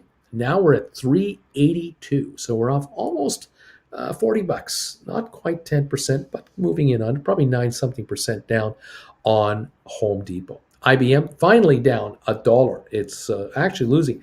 It was up this morning to 136.19. It's now 133.83, down $1. Not even a million traded. There is no volume on IBM. We're down 512 on the Dow. 512 on the Dow. Microsoft down $8.73 to 305. The high of the year, 349. So we're off about $44 a share from 349. So we've got a 12-13% correction. That is correction territory. That is what the market wants to see on the market. But only Microsoft so far is giving us that. 8.3 million volume, not enough to worry about. Apple down 345 to 168.72. We're at the low here of 168.50. We're now 168.72 on 24 million volume, trending up 30 times earnings, and earnings are coming out in about a month, 3 weeks from now. We'll watch for that. All right. It means that Microsoft and Apple are coming into the price range where you can buy in the money calls, deep in the money calls, at low prices. Let the market come up a little bit and then write covered calls against your calls. That's the secret of making money with these deals. You buy on dips like these. Let's see how far it wants to go. Dow's down 494, S&P down 81, NASDAQ down 348. We're down 1.3 to 2.3% for the big indexes right now. Jennifer is here. How are you? Right across the board. Right across the board. Right across the board. You want some red? I'll give you some. I'll give you some. I'll show you what red looks. I'll give you purple too. Of course, I'm a crotté man. I bruise on the inside. You got that lovely red pillow behind you. I do. It's gonna. Where is it? There it is. There's a lovely red pillow. Oh, and hiding under there is my green shirt. I'm positive on the market. I'm a good guy. I'm the good guy here. Here, look at that. Yeah. Well, I do what I can. It's not easy. So I think the market needs a bagel. Maybe the market needs a bagel right now. What do you think about that? Yeah. Might be a good idea to have a bagel here. I'm thinking bagel. I'm thinking Concord grape jelly bagel. Grape jelly. And today, I'm going to burn those bagels. Oh, man. Burn that bagel. We got to get that bagel. We got to get it crispy, man. We can, maybe that's been the problem with the market. Boil that dust speck. Boil that dust speck. Maybe the bagel hasn't been toasted enough, and that's why the market's under pressure. We need this. We need to toast this puppy. That's right. We don't need any weenie bagels. Don't need no weenie bagels. No. Oh man.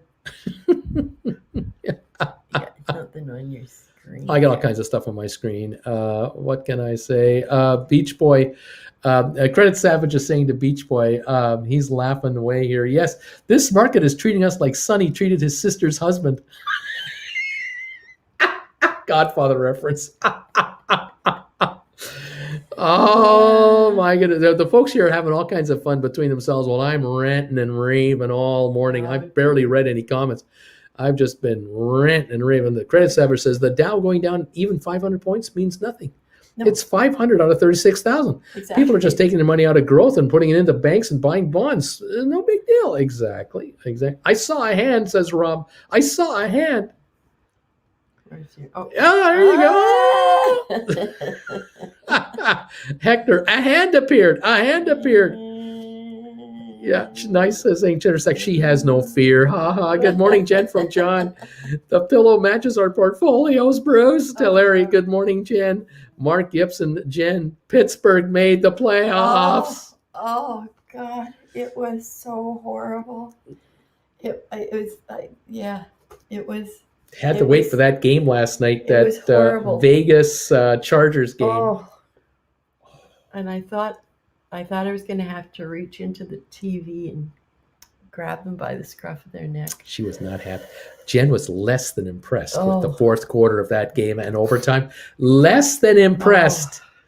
Rob wants to know, Jen, can you adjust the lamp, that not lamp, to be bearish instead of bullish, please? Burn that bagel, says GW. Burn that bagel. Burn John's the laughing out bagel. loud. David Tenemy is giving us a super sticker here. David, thank you for the super sticker. Let's see if I can get that to show here. There it is. There it is. What is that? I'm not even sure what kind of a super sticker that is. What do you think that is, Jen?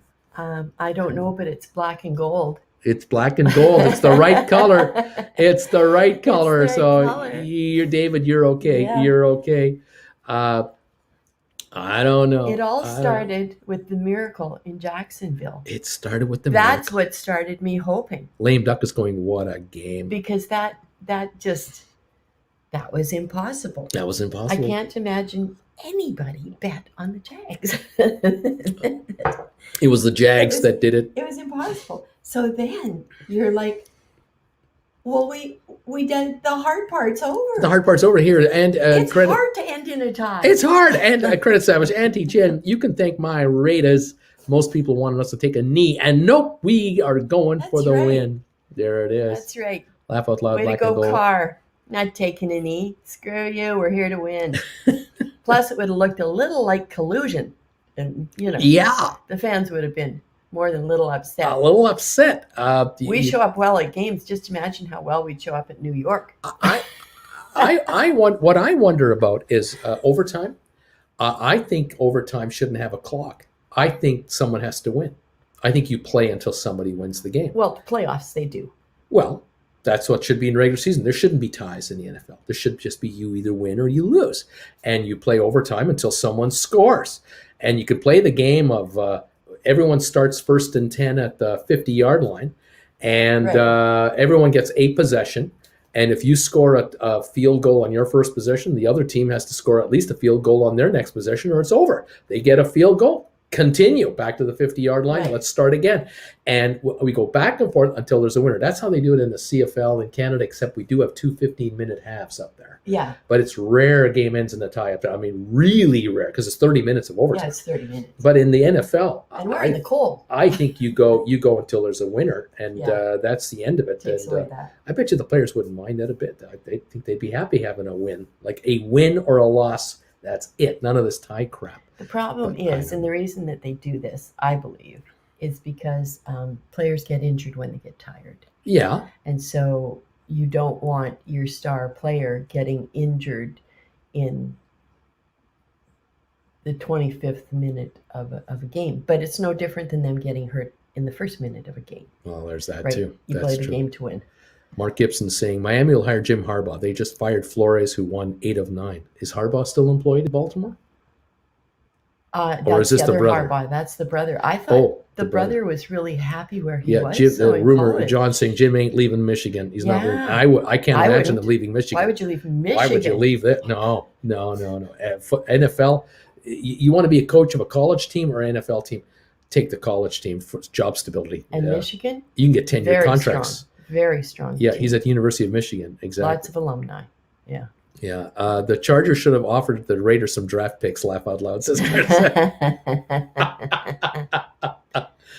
It was unbelievable yesterday. The whole day was unbelievable. The whole day. It was a crazy one. Yeah. What can I say? Yeah. Mark Anti-PC is saying, I just bought some SoFi for $12.97. Unbelievable. People are begging me to talk about it. She's up already. It's at 13:01. Okay. Yeah, gold blue. Thank you, ma'am, so much. Thank you. NFL tiebreaker should be decided by rock, paper, scissors between backup punters. Oh, man. Lighten Up is saying, I never thought it was possible, but now I truly wonder if SoFi could actually fall below its IPO price. Sub 10 would be crazy, but it's feasible given the recent performance of many SPACs. Cowboys spanked the Eagles. Even the Lions won. Diane Ashdown, me too. I smell money. Lighten up. Anything is possible right now. Credit. I'm just glad Big Ben will get to go out the way he came in, playing in a football game. That's true. It would have been a shame to see his career end because of a tie between these two teams. Oh my gosh. SoFi 1302, 1303, the Dow down 504, S&P down 84, NASDAQ down 356. The NASDAQ's down 2.4%. S&P is down 1.79%, and the Dow's down 1.4% right now. So again, these are not massive, massive losses on the indexes. It's just that individual stocks here and there are underperforming. Rocket Lab 1014 down 72, low of the day 1012. Over on SoFi 1302, low of the day 1292. GameStop 124.30, low of the day 120 even. Matterport 1481, low of the day 1455.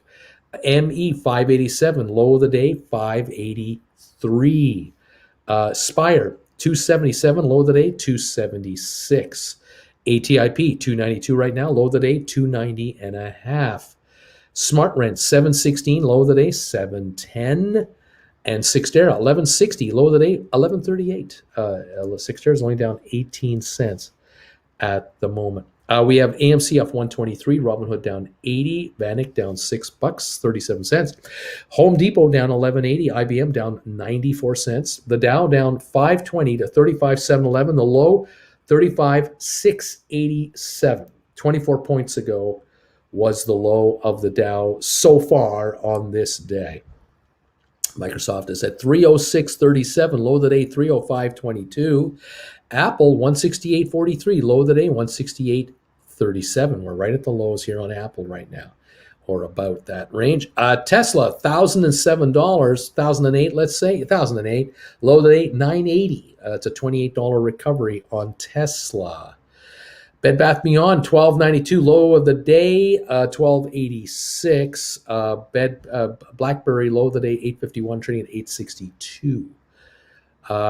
Royal Caribbean $77.78, down $3.24, low of the day $77.77. We're right at the low of the day on Royal Caribbean, down $3.24 a share. Goldman down $1.19 now, after having been as high as $4.04 this morning. $4.04 for the high, now $3.96.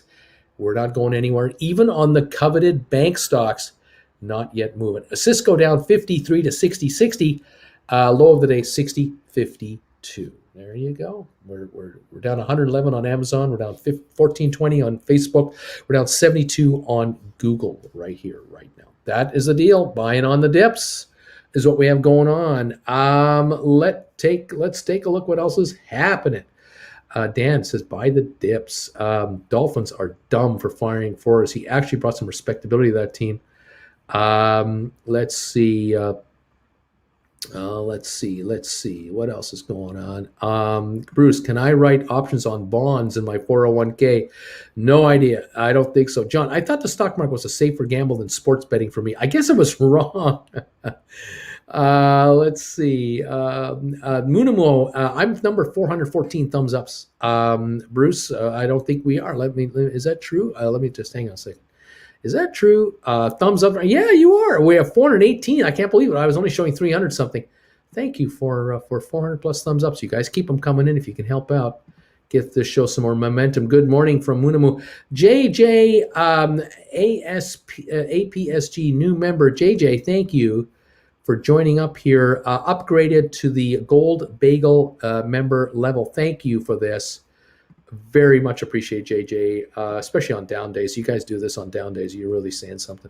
Harbaugh already building a staff if he were to be hired by an NFL team, apparently. Auntie, I can't believe I'm seeing talk on Reddit of selling SoFi while it's down here. You'd have to be a fool. I agree. Let's the golden bagel trade of the day. SoFi, July 15, 2022. Tender call purchase bid $4. Would this work? July 2022. $4 for a $10 call on SoFi. It's only a 98-cent premium. Not bad for July. Not bad. Will, just grab back a call I wrote on Friday on GameStop. A real nail biter on the phone with Questrade, as GameStop was at the low, but their system had been blocked from trading. The way I see it, they owe me $100. Those bastards. I lost less money in 2 months doing Coke than I did in the market. I felt better too. Diet Coke versus the best Coke. Oh, my CJ says I'm down 30%. It is the way it is. Let's see what we got now. The Dow is down 522. We kind of leveled off here at the moment. We're down 81 in S&P. We're down 335 on the NASDAQ. We're down 71 cents on oil. We've got Rocket Lab at 1007 down 79 cents. SoFi 1302. GameStop 123.95. Low of the day 120 on GameStop. We've got Matterport 1490 down 71 cents. The low on Matterport 1455.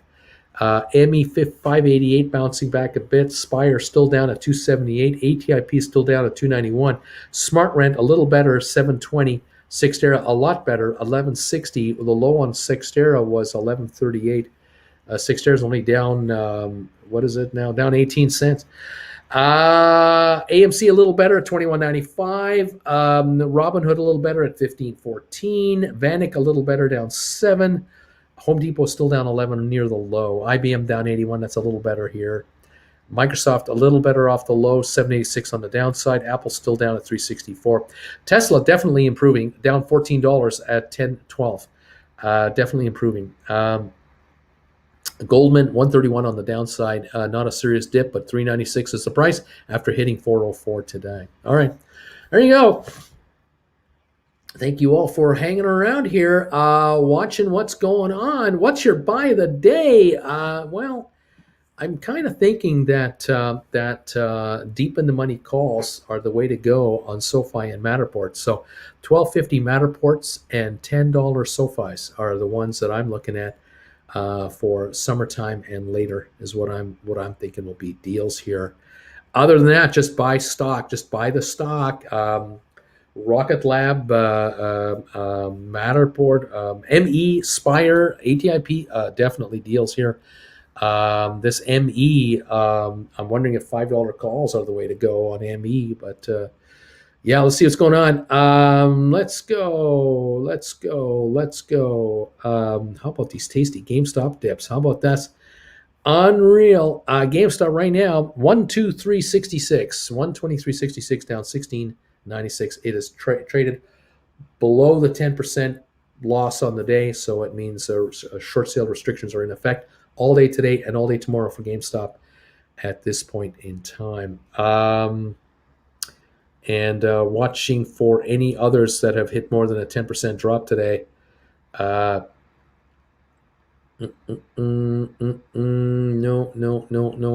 Don't see anything else really. Just the GameStop at this point. I don't think anybody else has hit more than 10%. Let's see. Just numbers on a screen. It's just numbers on a screen. It's just numbers on a screen. That's all it is. Let's say Uncle Bruce, seems like lots of good people are leaving Microsoft, so I would stay away from it. Seems they're getting pilfered by companies building the metaverse. I need more Matterport, but I have no money. I did read this morning Matterport was being talked up by a couple of entities. I did notice Credit Suisse still maintains an outperform rating on Matterport with a $31 stock target price. Down from 34, still 31, according to Credit Suisse. The stock on Matterport, $14.90. Unbelievable. I Smell Money says, anti-PC. I sold 25% of my SoFi at the bell. It's going lower and I'm buying back. It's cheaper. That's what they're going to do. Let's see. What else? I think Amazon even dipped over 10% here. Interesting. I hadn't noticed that. Amazon, let's see. Amazon here is a 30. No, it has not. Amazon had to have dropped over $300 a share to be down 10%. It's down $100, but not 10%. No, Amazon is not in that category at all. Let's see. I was wrong, says Cindy. I was wrong. There you go. You're wrong. It's all right. It's $100. It's not minor. It's a drop. SoFi 1305. Low of the day on SoFi 12.92. Come back 12 cents a share so far. Nothing great, but 12 cents better. 11.5 million plus volume. Yeah. Dow's down 467, about a 50-point recovery. S&P down 75, NASDAQ down 331 right now. Oil down 69 cents to 78.21. And there it is. I smell money, says to NTPC. I'm just trying to get a better deal. It's the way the markets are flowing, so I'm going to make the best of it. Did you? What price did you sell it at? I smell. Interesting. Should have held your shares, sold covered calls, and bought puts. Oh, says nice. Burn, says nice. I don't know what this means. I have no idea what this means. Rocket Lab 1018 down 68 cents. Low on Rocket Lab 1006. We're now at 1019.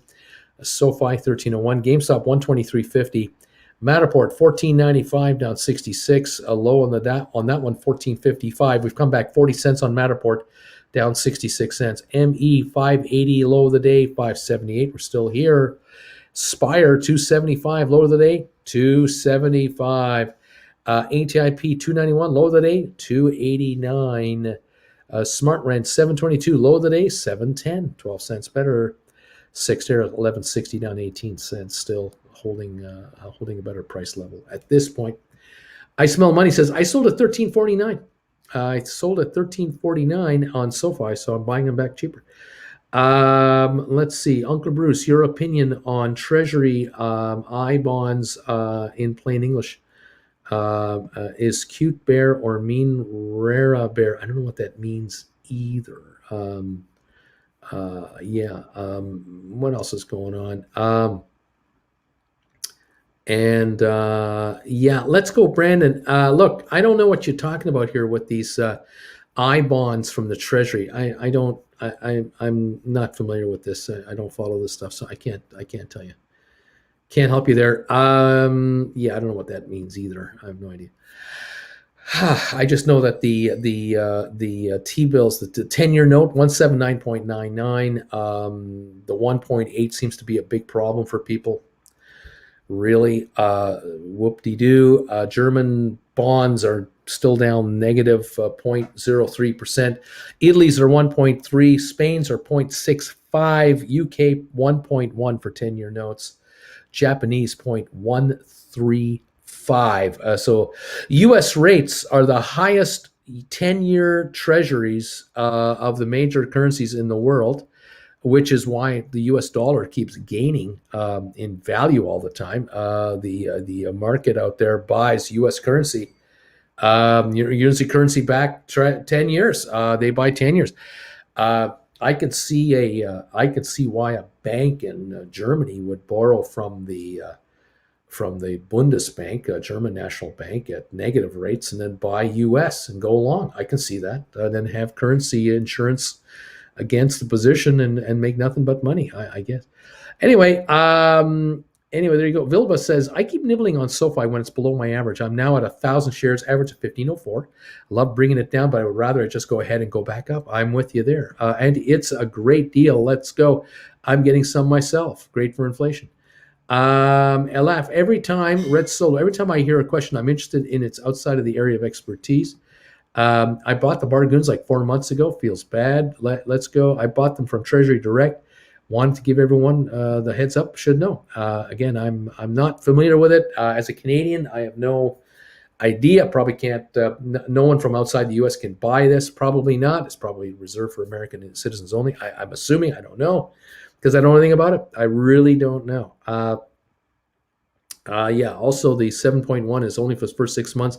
Then it adjusts downwards. So again, it's not my forte. So why guess? Anyway, 508 drop on the Dow, 83 on S&P, and 374 on NASDAQ. Oil down 58 cents right now.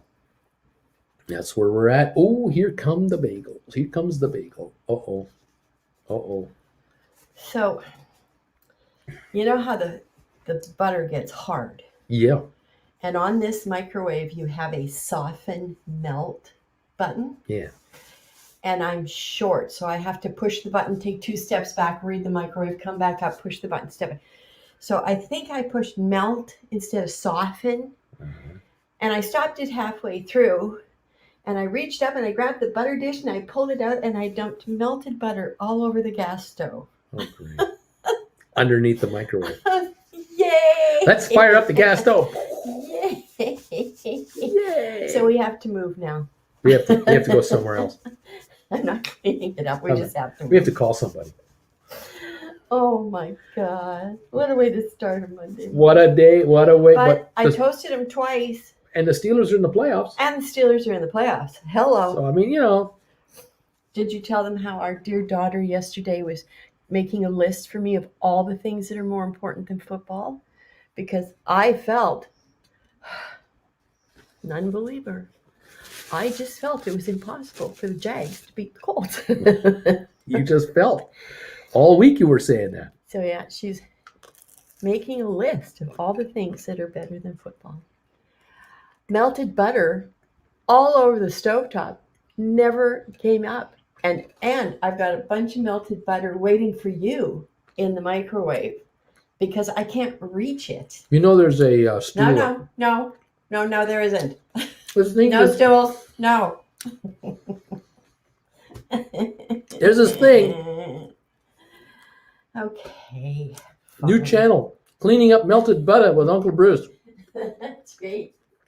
Clean up your own butter. Kitchen cleanup tips with your pal, Uncle Bruce. I swear, I wash my hands, but I swear I'm leaving a nice slick of butter on everything I touch. Cleaning up with Uncle Bruce because Auntie Jen won't do it.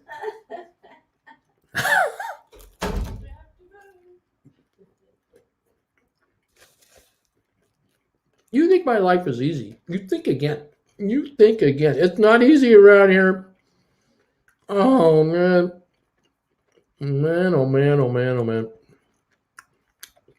Carol, I smell money. I sold 500 shares and I bought 750 calls for 2023. I'm thinking of selling 1,000 more and wait till it drops to 12ish to buy again, to buy back. I respect you even more, Uncle Bruce, for not speaking to something you aren't sure. I wish everyone did that. BW, Uncle Bruce, she pre-chewed the bagel for you. Uncle Bruce is like a baby bird. I love her. She's so awesome. Rob, market's on fire. Uncle Bruce's Airbnb almost on fire. Oh boy, what a day. I saw her, says Silke. Joe, Uncle Apple, so we have to move now. That's Bruce. That's Bruce's child, Jen. Let's go, Brandon. Inflation and inflation-protected bands is something most people don't know about. Inflation-protected bonds is something people don't know about. A rate of AAA and only bullets are safer for doomsday trade. Okay. This bagel and butter debacle is not a good sign.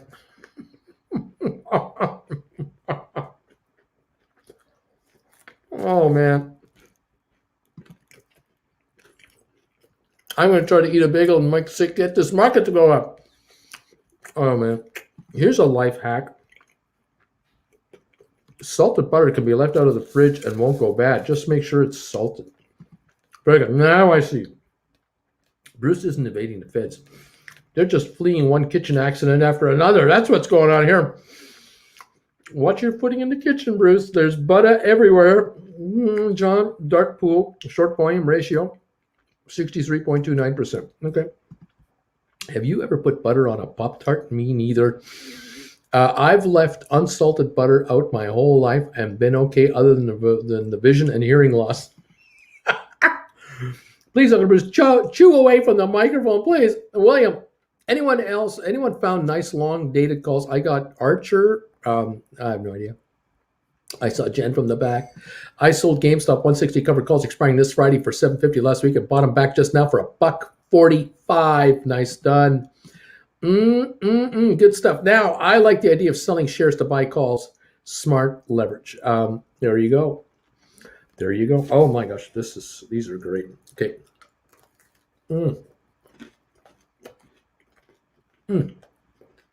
at the Dow.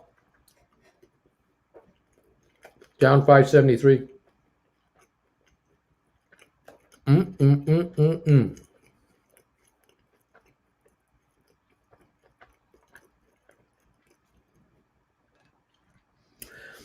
Oil only down 21 cents a barrel, by the way.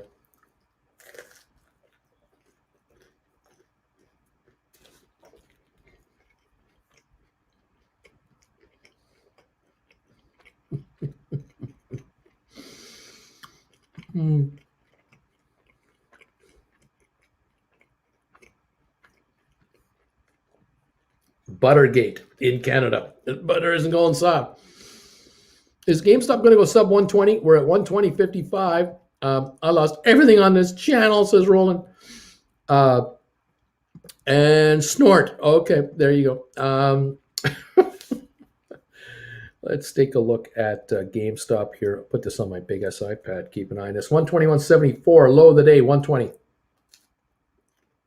That was about 10:15 this morning.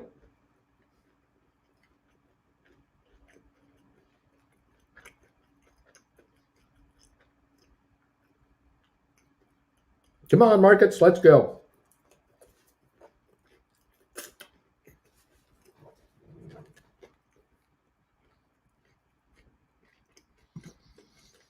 SoFi, 1285.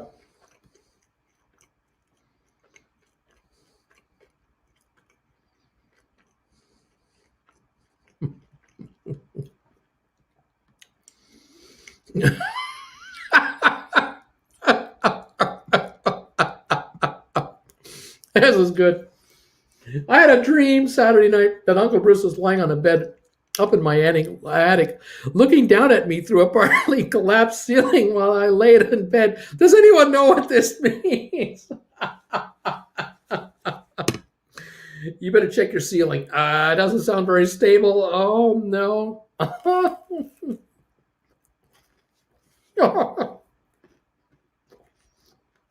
Oh, man. You know what we need for this market? That's frightening. Do I need help? Yes, we know what we need for this market. We know what we need for this market. Absolutely right. We need these neat emojis to just flood the chat room. We need knees, knee, shrubbery. Bring us shrubbery. We are the Knights of Knee. And we say knee, and that makes markets go higher. Knee. Here they come. Come on, markets, let's go. 556 on the Dow. Time to go up.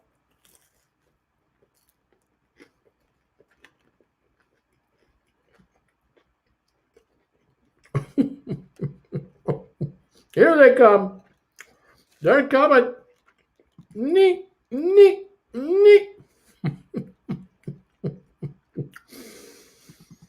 You can't stop this market now.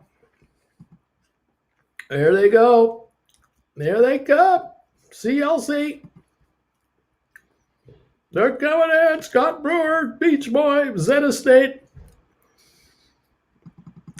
Neat. Going higher.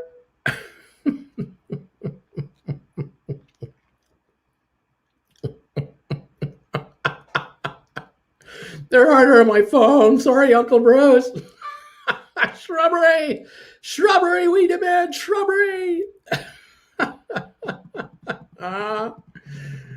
Oh my, the knee emojis are dominating. That market's going to go higher. That's all there is to it. Knee.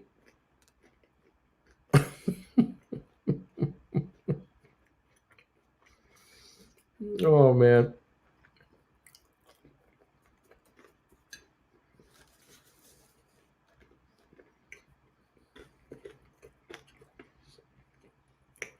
Sean and Wendy, God's amazing. Thank you. Brannigan.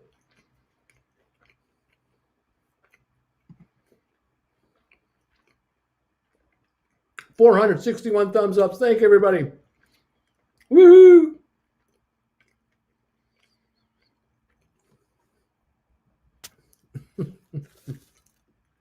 GameStop 120.65.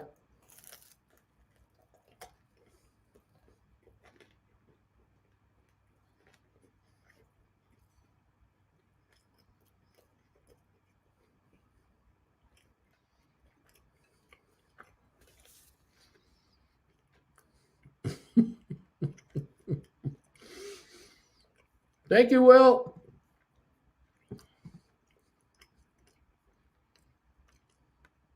DB.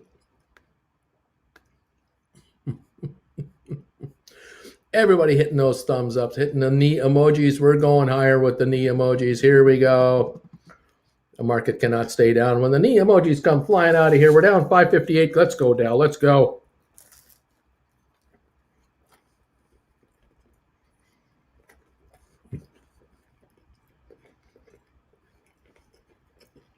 Let's go.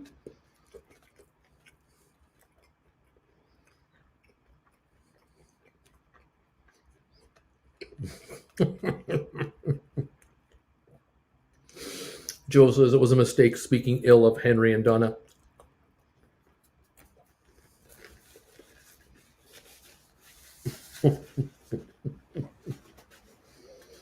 Oh my. So much fun.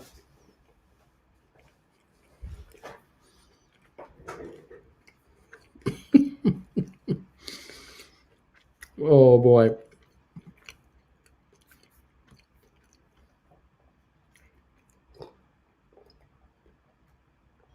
Oh my gosh. Uncle Bruce, April 270s are 625 to 865. Any thoughts on a nice stink bid to buy those back? Oh my. 505 maybe?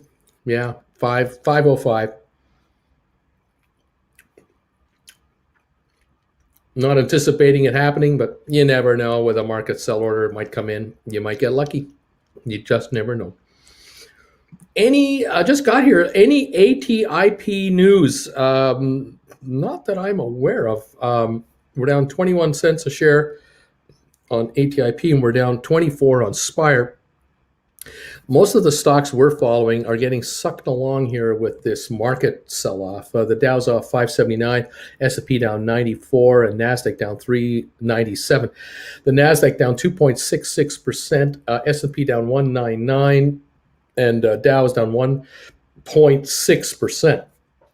And it's those markets that are creating most of the anguish here for every other stock out there. I mean, all markets.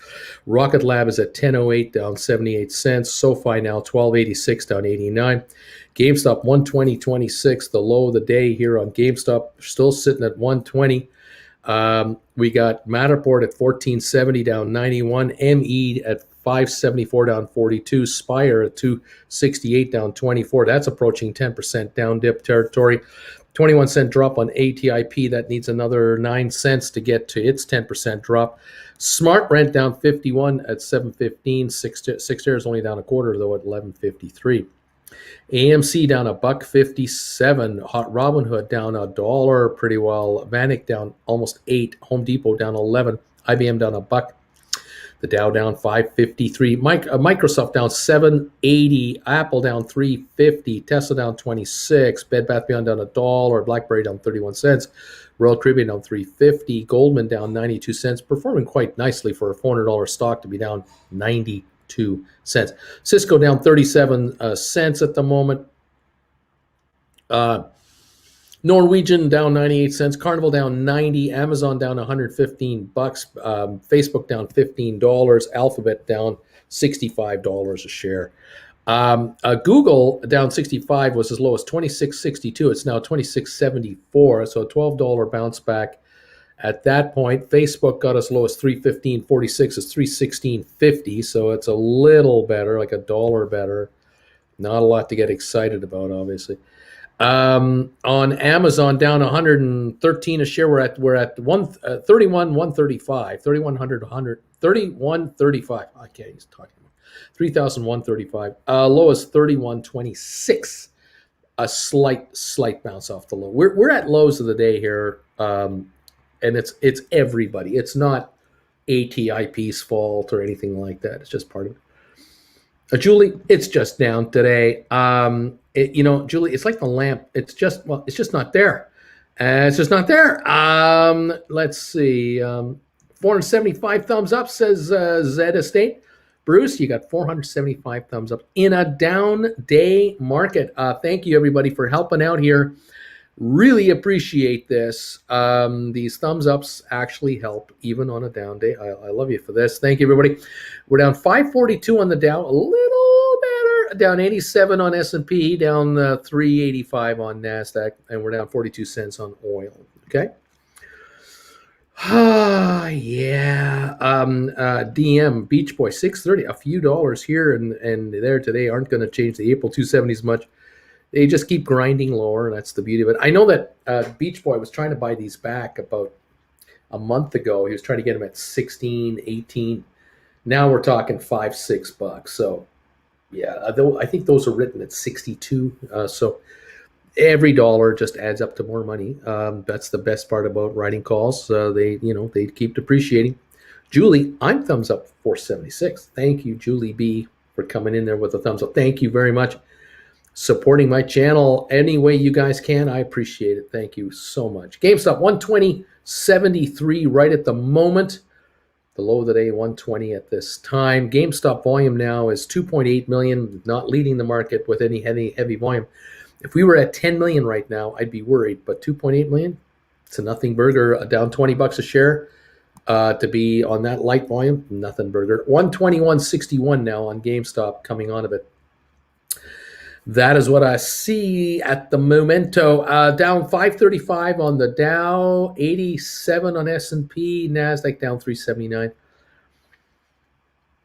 There it is. What else?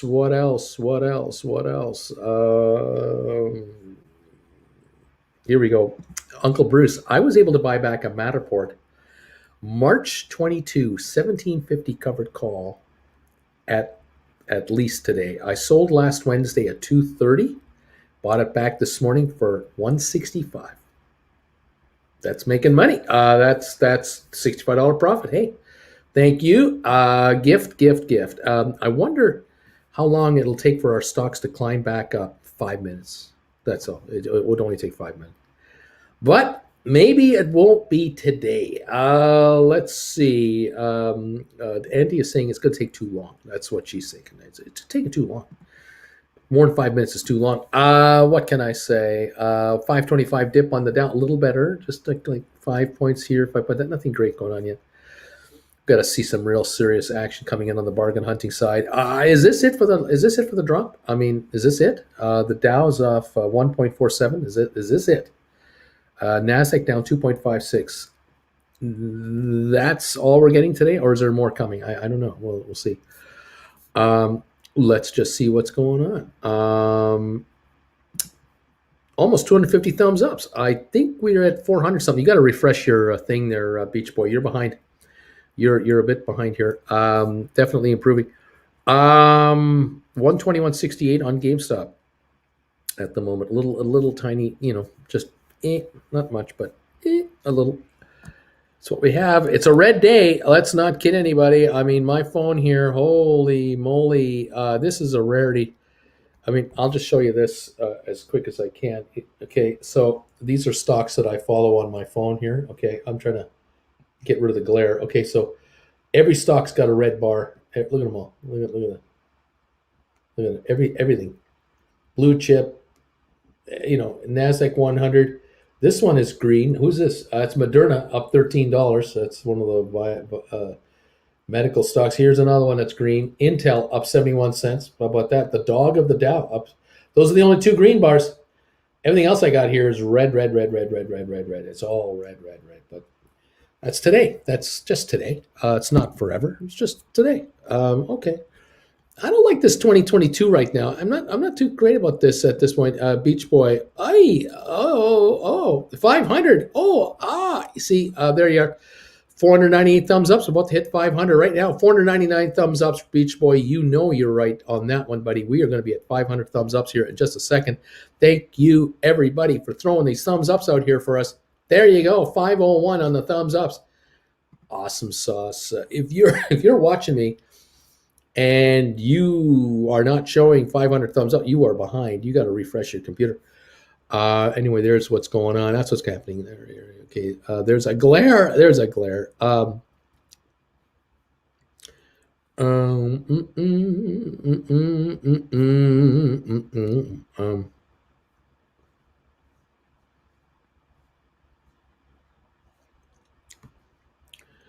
Here you go.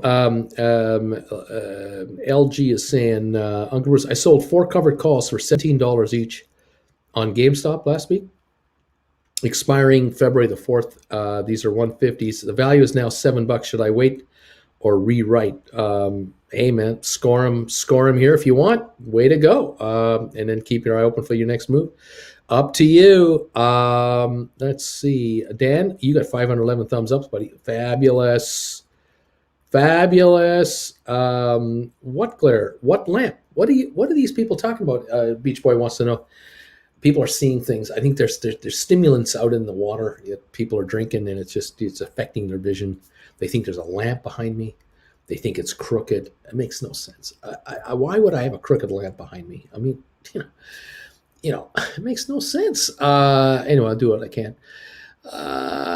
Do the best I can with what I have. Down 510 on the Dow. We're improving. We're like a little better on the Dow. Down 510.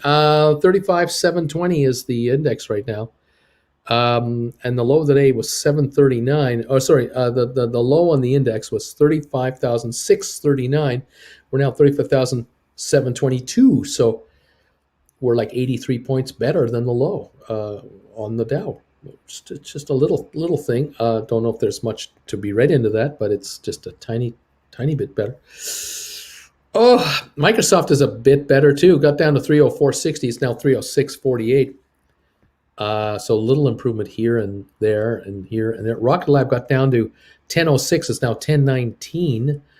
And SoFi was down to 12.92, and it's at 12.92. So SoFi is the Bargoon of Bargoons.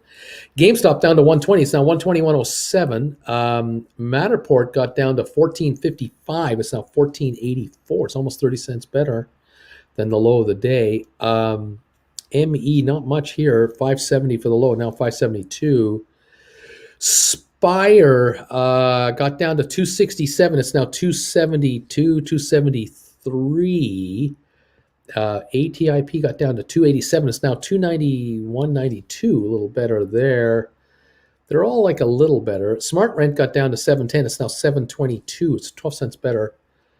And Sextero got down to 1138. It's 1155. A little better. Just I wouldn't get too excited. It's just not as bad off. AMC looks terrible. 2136, 2125 low of the day. Still down here. Robinhood 1490 low 1486. Not going anywhere. Somebody paid 82 for this the day after going public. Somebody bought that. But those are legitimate underwritings. Those are Wall Street legitimate underwritings when they come out at like $32 a share, go to 80, and all kinds of people buy that stuff all the way up there, and now it's $15. It's still a legitimate underwriting, and there's nothing to investigate here. No one got hurt. Everything's fine. I wonder for those folks who paid 60 and up for this stock if they feel they haven't been hurt by Robinhood. I wonder. Yeah, Goldman Sachs wants to turn green, Bruce. It wants to turn green. Oh, it's only down 68 cents. It actually did go green just a few minutes ago. It's only down 53 cents. So, yeah, it's looking pretty good. Let's see. The rumor is that someone switched a red Tesla for a different color. Yes, the rumor is true that the red Tesla is now a black Tesla. The Model 3 is now a black Model 3. Looks badass, too, I got to say. Anyway, are we going to get gold bagel alerts after the market closes? Well, you got to stay tuned. I mean, you never know when you get gold bagel alerts, except every morning before the openings. You definitely get one of those every day. You got to stick around. Do the best we can here. Let's see. Let's go.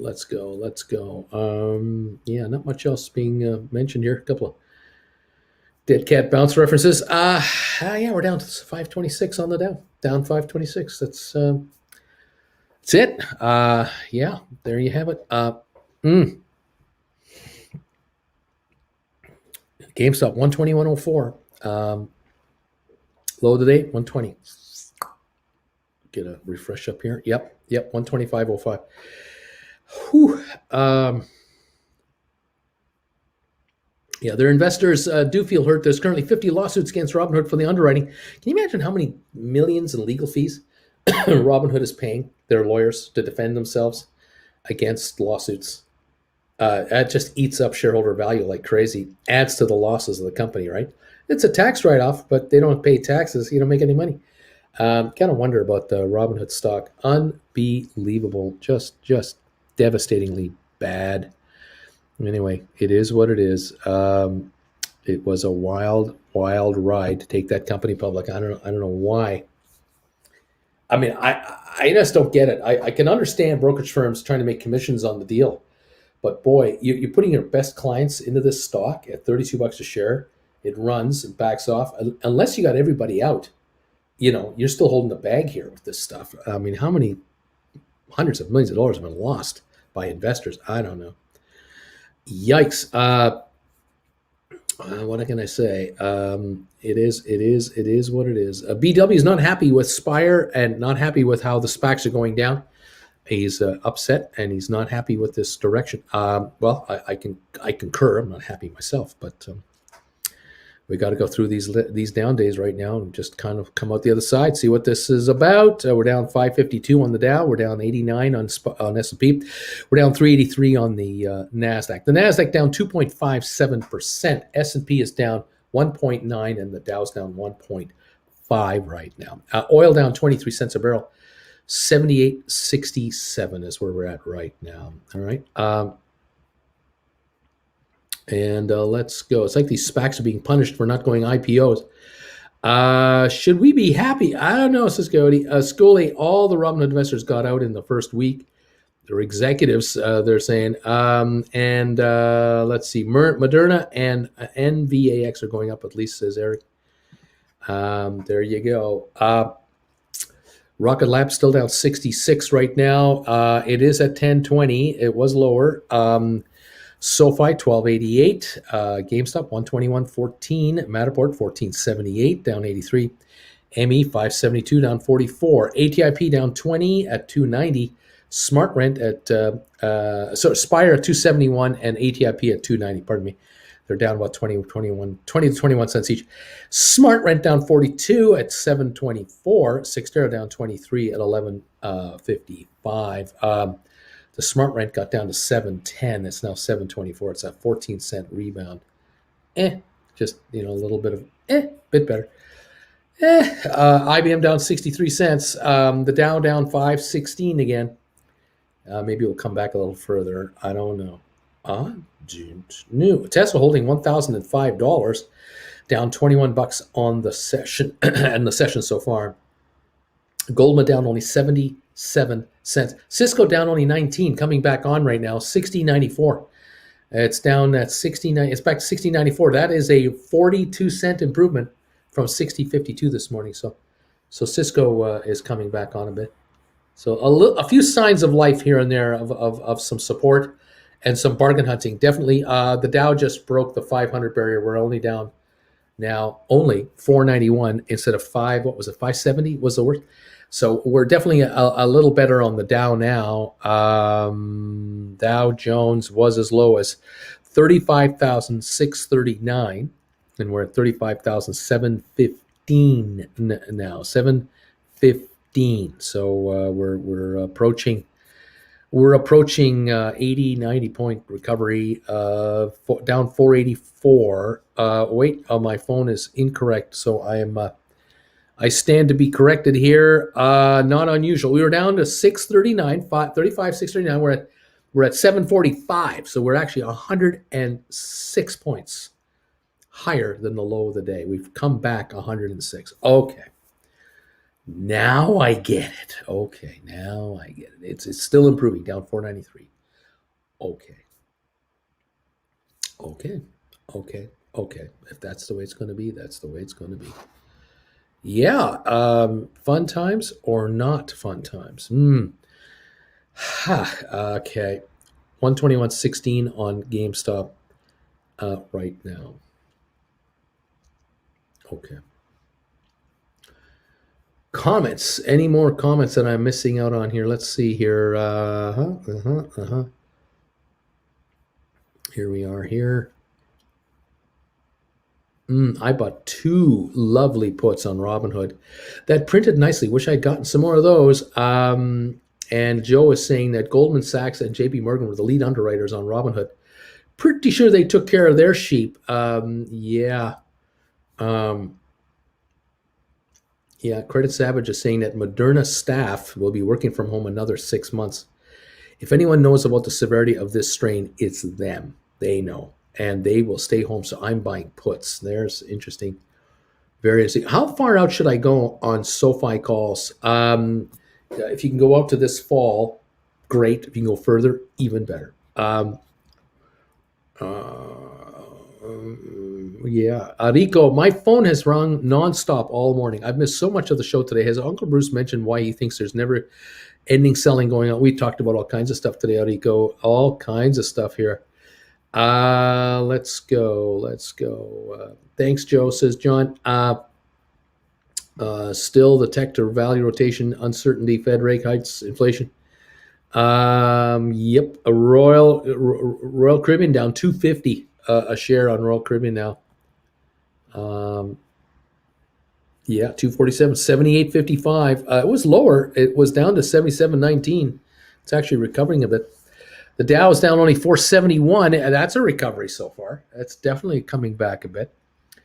S&P down 78. That's a bit better. NASDAQ down 347. That's also a little better. Is it a lot better? No, not a lot better. It's just a little better. And, there you are. Arico says, thanks, Joanne. You're a gentleman and a scholar. There you go. You gotta love that, Joe. That's could be called worse. I mean, it's pretty good on a day like today to be called that. You must be doing something right. Take that for sure.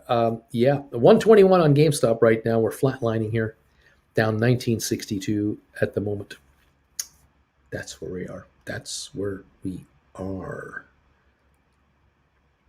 1494 near Matterport. We're trying to get back to 15 here. Low of the day in 1455. We're back almost 40 cents a share here to be still down 67. 2.8 million. We just broke 1496 on Matterport. So we are 41 cents improved on Matterport. We're down $1.06 and now we're down 65 cents. 2.88 million volume, 1497, another penny gain on Matterport. So it is inching back, trying to get back to the 15 level. The Dow down 470, a little improvement there. Not a lot, but a bit. Yeah, for a 1294 on SoFi after hitting 1282. Yuck. Yes, yuck it is. It is a yuck. Smart ran 729 after hitting 710. 19-cent improvement, down 37 to go. Yeah. Oh, yeah. Robinhood was down to a $380.91, $380.91, and it's now $383.70, almost a $3 recovery on Robinhood. Not Robinhood, Home Depot. Home Depot has come back almost $3 to lose $9.90. So there's a definite bounce back on that one. Great, no, bit, yeah. Okay. Down 450 on the Dow, improving bit by bit, improving. Microsoft improving 307.70, up $3 from its low of the day. And Apple a little better. It was 168.18. It's now 169.23. A $1 plus recovery on Apple. Okay. Goldman up 81 cents. We're green on Goldman Sachs. Cisco down 17 cents. Do you hear the sirens? They're coming to get me. They're coming for me. They heard. I'm an optimist. Get this guy. Let's see. American Airlines down 52 cents. We're up $19 on Moderna. Up $19 on Moderna. 232, hitting a low of 207 today. There's some definite buys there today on in the money calls for covered call writing. Poor man covered call writing for sure. Let's see. Uncle Bruce, what are some good SoFi options to be looking at buying? You want to buy SoFi calls that are into later this year. You want to get 10s, for sure. They're $2.98 in the money. You want to buy tens. Even January next year, so you want to get tens. Rosie Posey, of course, I have 15 shares of Amazon. I'm thinking of selling and buying call February 2760 for $41,000. Does this make sense? February calls? I don't like this at all. I don't like this at all. No, I'm not a fan of this. 3161 price on the stock, 2760 on the contract. So be 400 in the money. No, I don't like the short nature of the call. Such a close in thing. Don't like it. But I can understand one thing. If you were to do this pickup and then turn around and write shorter term calls than February against it, I can see what you're thinking. Perhaps you can bring in some premium money, but boy, I don't like the short nature of February. That's if you could buy maybe a 2,800 something call for March or April, and then use that as your call to do poor man cover calls, maybe that's the way to go. I don't know. Okay, it's the grease police coming after Jen. That's what it is. The butter spilling police coming after Jen. They've heard the word that there's a hazardous material on the gas stove, and the minute she lights it, guess what's going to happen? Yeah, that could be it. Oh no! What is going on? 121.22 on GameStop, 1030 on Rocket Lab, 1296 on SoFi. Matterport is over $15, 1506 on Matterport. We're up 51 cents from the low of the day, and we're down 55 on the day. We've almost given up half. We've erased half the losses on Matterport. The Dow down 460. It was down 580 or something like that. S&P down 71. It was down over 80. And NASDAQ down 310. It was definitely worse than this. These markets are better. They're not great. They're just better. Okay. Matterport, 1508. 53-cent recovery with a 56-cent loss right now. So that's a little bit of jumping around, but that's improving. Definitely the best performer of the ones we're watching. AMC's coming on 2184, got down to 2125, so it's come back 60 cents or so, just about 60 cents, a little better. But Smart Rent 726, a little better. ATIP 292, a little better. Matterport definitely at 1504 better. And then SoFi is better at 1294. And Rocket Lab at 1028 is a little better as well. Here it goes. Rob is saying, fair warning to everybody, GameStop's going to crash even further. Just bought more today, so it's bound to go further down. There you go. Cheddar, this is why you don't sell your SoFi shares for a loss and try to buy back lower, especially during a shakeout. There's always that. $12.94 on SoFi. There you are. 121.42 on GameStop. Just a titch better. Low of the day, 120. So yeah, GameStop volume now is 3.3 million on the day, light considering how low it's off, backed off again. Matterport 1505, and not much else there.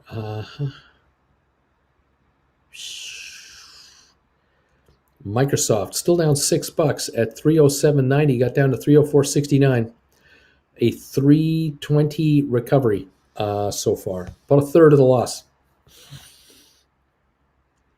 Apple has come back from 168.18 to 169.27, about $1.10. A third of the loss ish for Apple. Tesla 1,015. The high today 1,019. That's only $4 off the high of the day. Still down $11, but it's recovering. Tesla is definitely recovering. Goldman up $1.20, recovering there for sure. Going up. Amazon recovering, down $94. It's come back $31 so far. Amazon $31 recovery to lose 93. Facebook recovering. It's gone from 315 to 318, $3 better. Google are definitely recovering. Was down to 26.62. It's 27.01. It's a $39 recovery. We're down 38. Google has come back more than half of its entire loss so far here. Target is improving. It come from 223 to 225. Yeah, yeah, a little better, a little. Nvidia down $10. Was down to 256, $6 better, still down 10. Disney recovering, got as low as 154, now 156, a couple of dollars.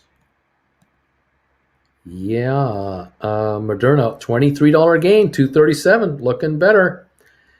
DoorDash, 126.41, down 580, got down to 121. That's definitely improving, DoorDash.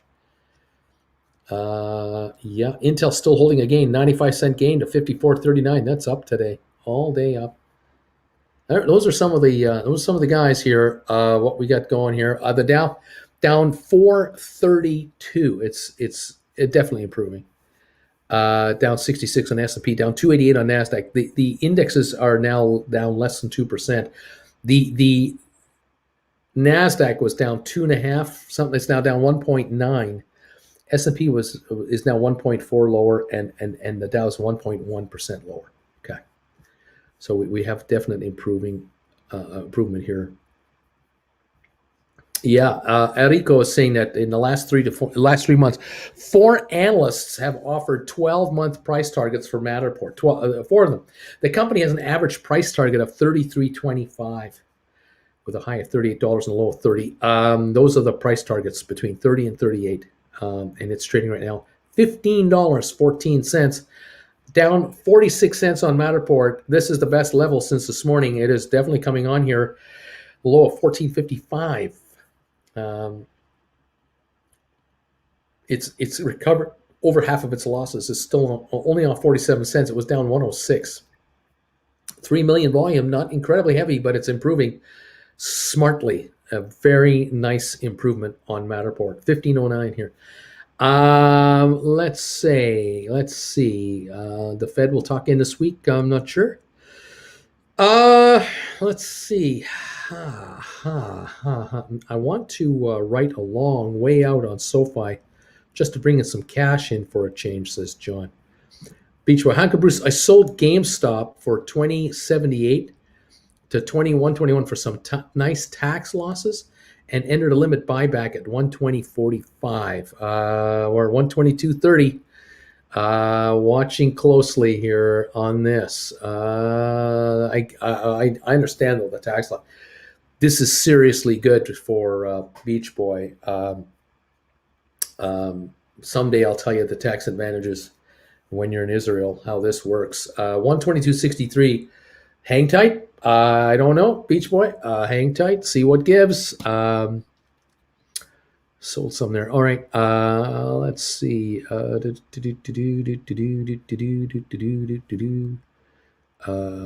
see.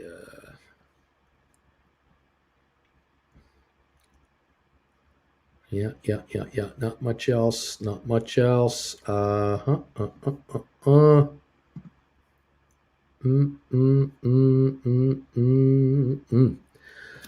Dow, 437 on the downside. S&P down 66, Nasdaq down 288, oil down 44 cents.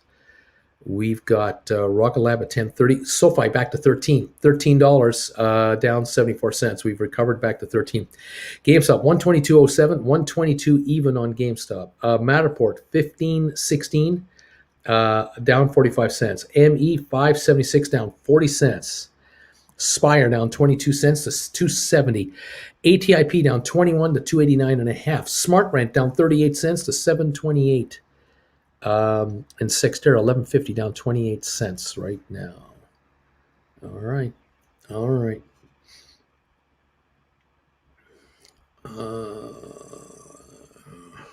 Oh, here we go. Kent is saying, hey, Uncle Bruce, kid had a blast at Arizona State University. He learned so much.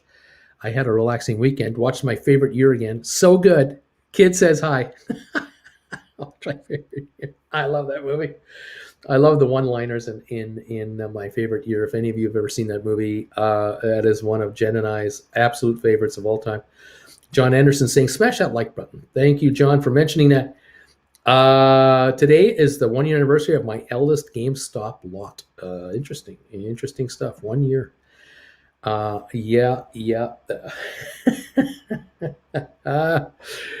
Oh boy. 1302 on SoFi now. 1302. GameStop 123.34 going higher. Matterport 1519 down 42. Matterport is coming on. 1519. The high 1547 on the day. The low 1455. So we are 64 cents higher than the low of the day. So we're absolutely recovering there on Matterport nicely. Okay.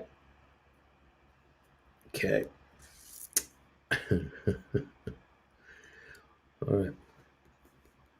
The Dow down 406, coming on again. The Dow is definitely coming on again. The low was 639, 35,639, 35,826. We are 13 away from a 200-point recovery. Down 399 on the Dow. We are definitely 198 points better. This is a third of the losses have been recovered on the Dow so far in the last half hour, maybe half hour. Something worth watching here. This kind of recovery can be good. 123.60 on GameStop. Little improvement there as well.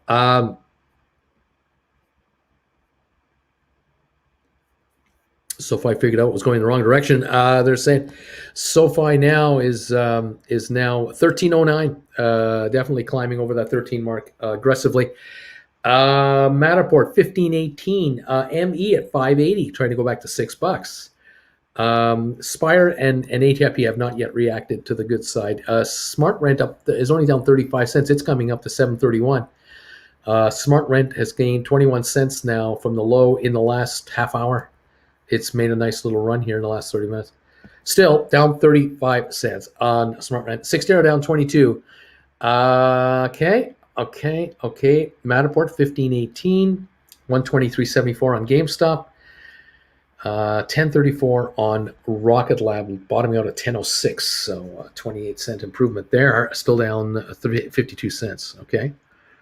Okay.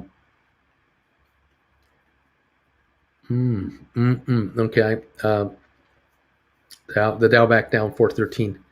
Touched just under 400 a moment ago. See if this comes back or not. Fascinating markets. They really are. It's a real tug of war here. I'm just under the impression that so many stocks are oversold, dramatically oversold, and that half of these losses can be had back quickly, really quickly when the turn comes. Haven't had the turn yet though. Haven't had it. GameStop 124.01 improving. Let's see.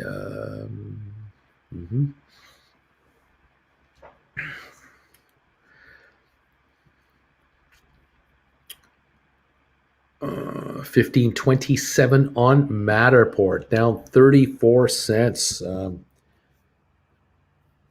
72 cent recovery now. 72 cent recovery on Matterport, down 34 cents at 1527 on 3.1 million volume. It is coming on nicely. Really coming on nicely. Matterport. Those 1250s were buys. Absolute buys. They're still buys. Deep in the money contracts. Definitely worth your while to get them and tuck them away, let the stock recover, and then start running poor man cover calls against them and really bring in some percentage returns on your money. Absolutely. 1527 on Matterport. Right on. SoFi, 1307. The 10s are the buy. The 10s absolutely are the buy. Okay. 123.84 on GameStop right now. Man, oh man, a 405 loss on 405-point drop on the Dow, 61.8 on S&P, Nasdaq down 261.4 at the moment. We've had some improvement. All three of those indexes, they've all improved. About a third of their losses have been recouped. See if any more comes behind it or not. Anyway.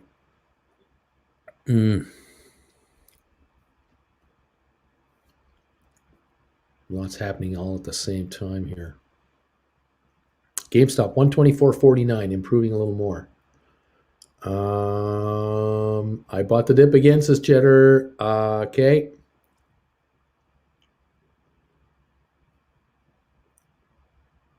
Yeah. It's interesting how robust Sextera is. It moved up on no volume for weeks and only dropped a couple of percentage. Yeah, it is not really headed any lower, is it? It really is a reluctant dropper. I mean, it drops reluctantly and then just can pop 50 cents in no time. It's 11.56 down 22 here. Low of the day, 11.38. It's 11.56. Volume, 91,000. There's just so little volume on this thing. It's amazing. Just amazing. A smart rent improving again, 7.34 now. Down 32 cents. It's come back 24 cents. So, yeah, it's quickly coming back here. That is smart rent here.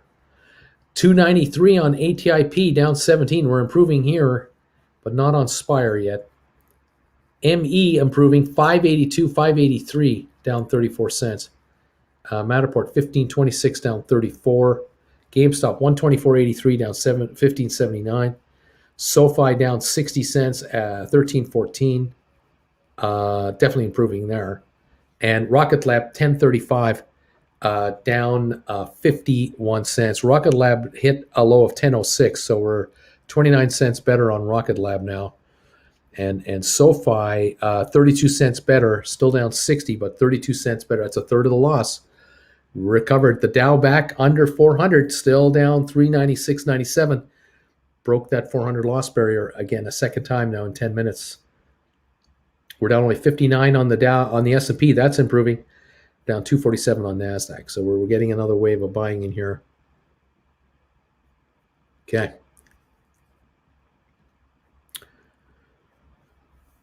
Whew. Lots to watch. 125.38 on GameStop. 15.30 Matterport now, down 31. Okay.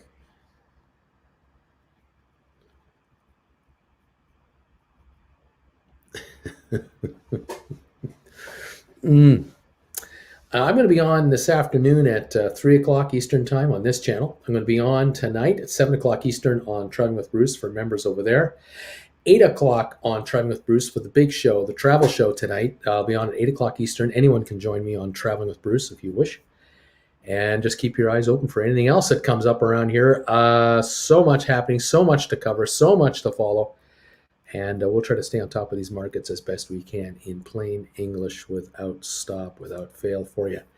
Thank you all so much for joining me today already. Thank you for all you guys who became Gold Bagel members today. A bunch of you guys converted over, upgraded from the Chillin' Club to the Gold member, a Gold Bagel member level. Thank you for that continual motion. That is really cool. I do appreciate how that is happening. It's accelerating, and Jen and I are just thrilled that you're doing that. We will keep giving you these live show updates, pre 8:30 updates, as always during market days. Thank you guys so much for that. What can I say? We will be on again at 3 this afternoon for the afternoon show, the last hour before the close. We'll watch that together, see how the markets want to behave themselves or not. We'll be there for that. In the meantime, let's keep an eye on these markets together and see how they do. Any crazy wild stories, we'll try to bring that to your attention as quick as possible, and then we'll go from there. So thank you all, one and all, for your support. Also, the thumbs ups today. I should mention that 537 thumbs ups. I thank you all for those. In recognition of all those thumbs ups, I think some neat emojis are in order to move this market even higher for you guys, so that we get a recovery, because we're down 33 in the Dow and we need a market to go higher than this. So thank you guys for all of this support today. for being with me today, and we appreciate it. We'll catch you this afternoon at 3 o'clock Eastern Time to go through the final hour of trading today and see how we do. Okay, thank you guys. I'll see you a little later. Keep the faith, and we'll talk to you soon. Thank you guys. Bye for now.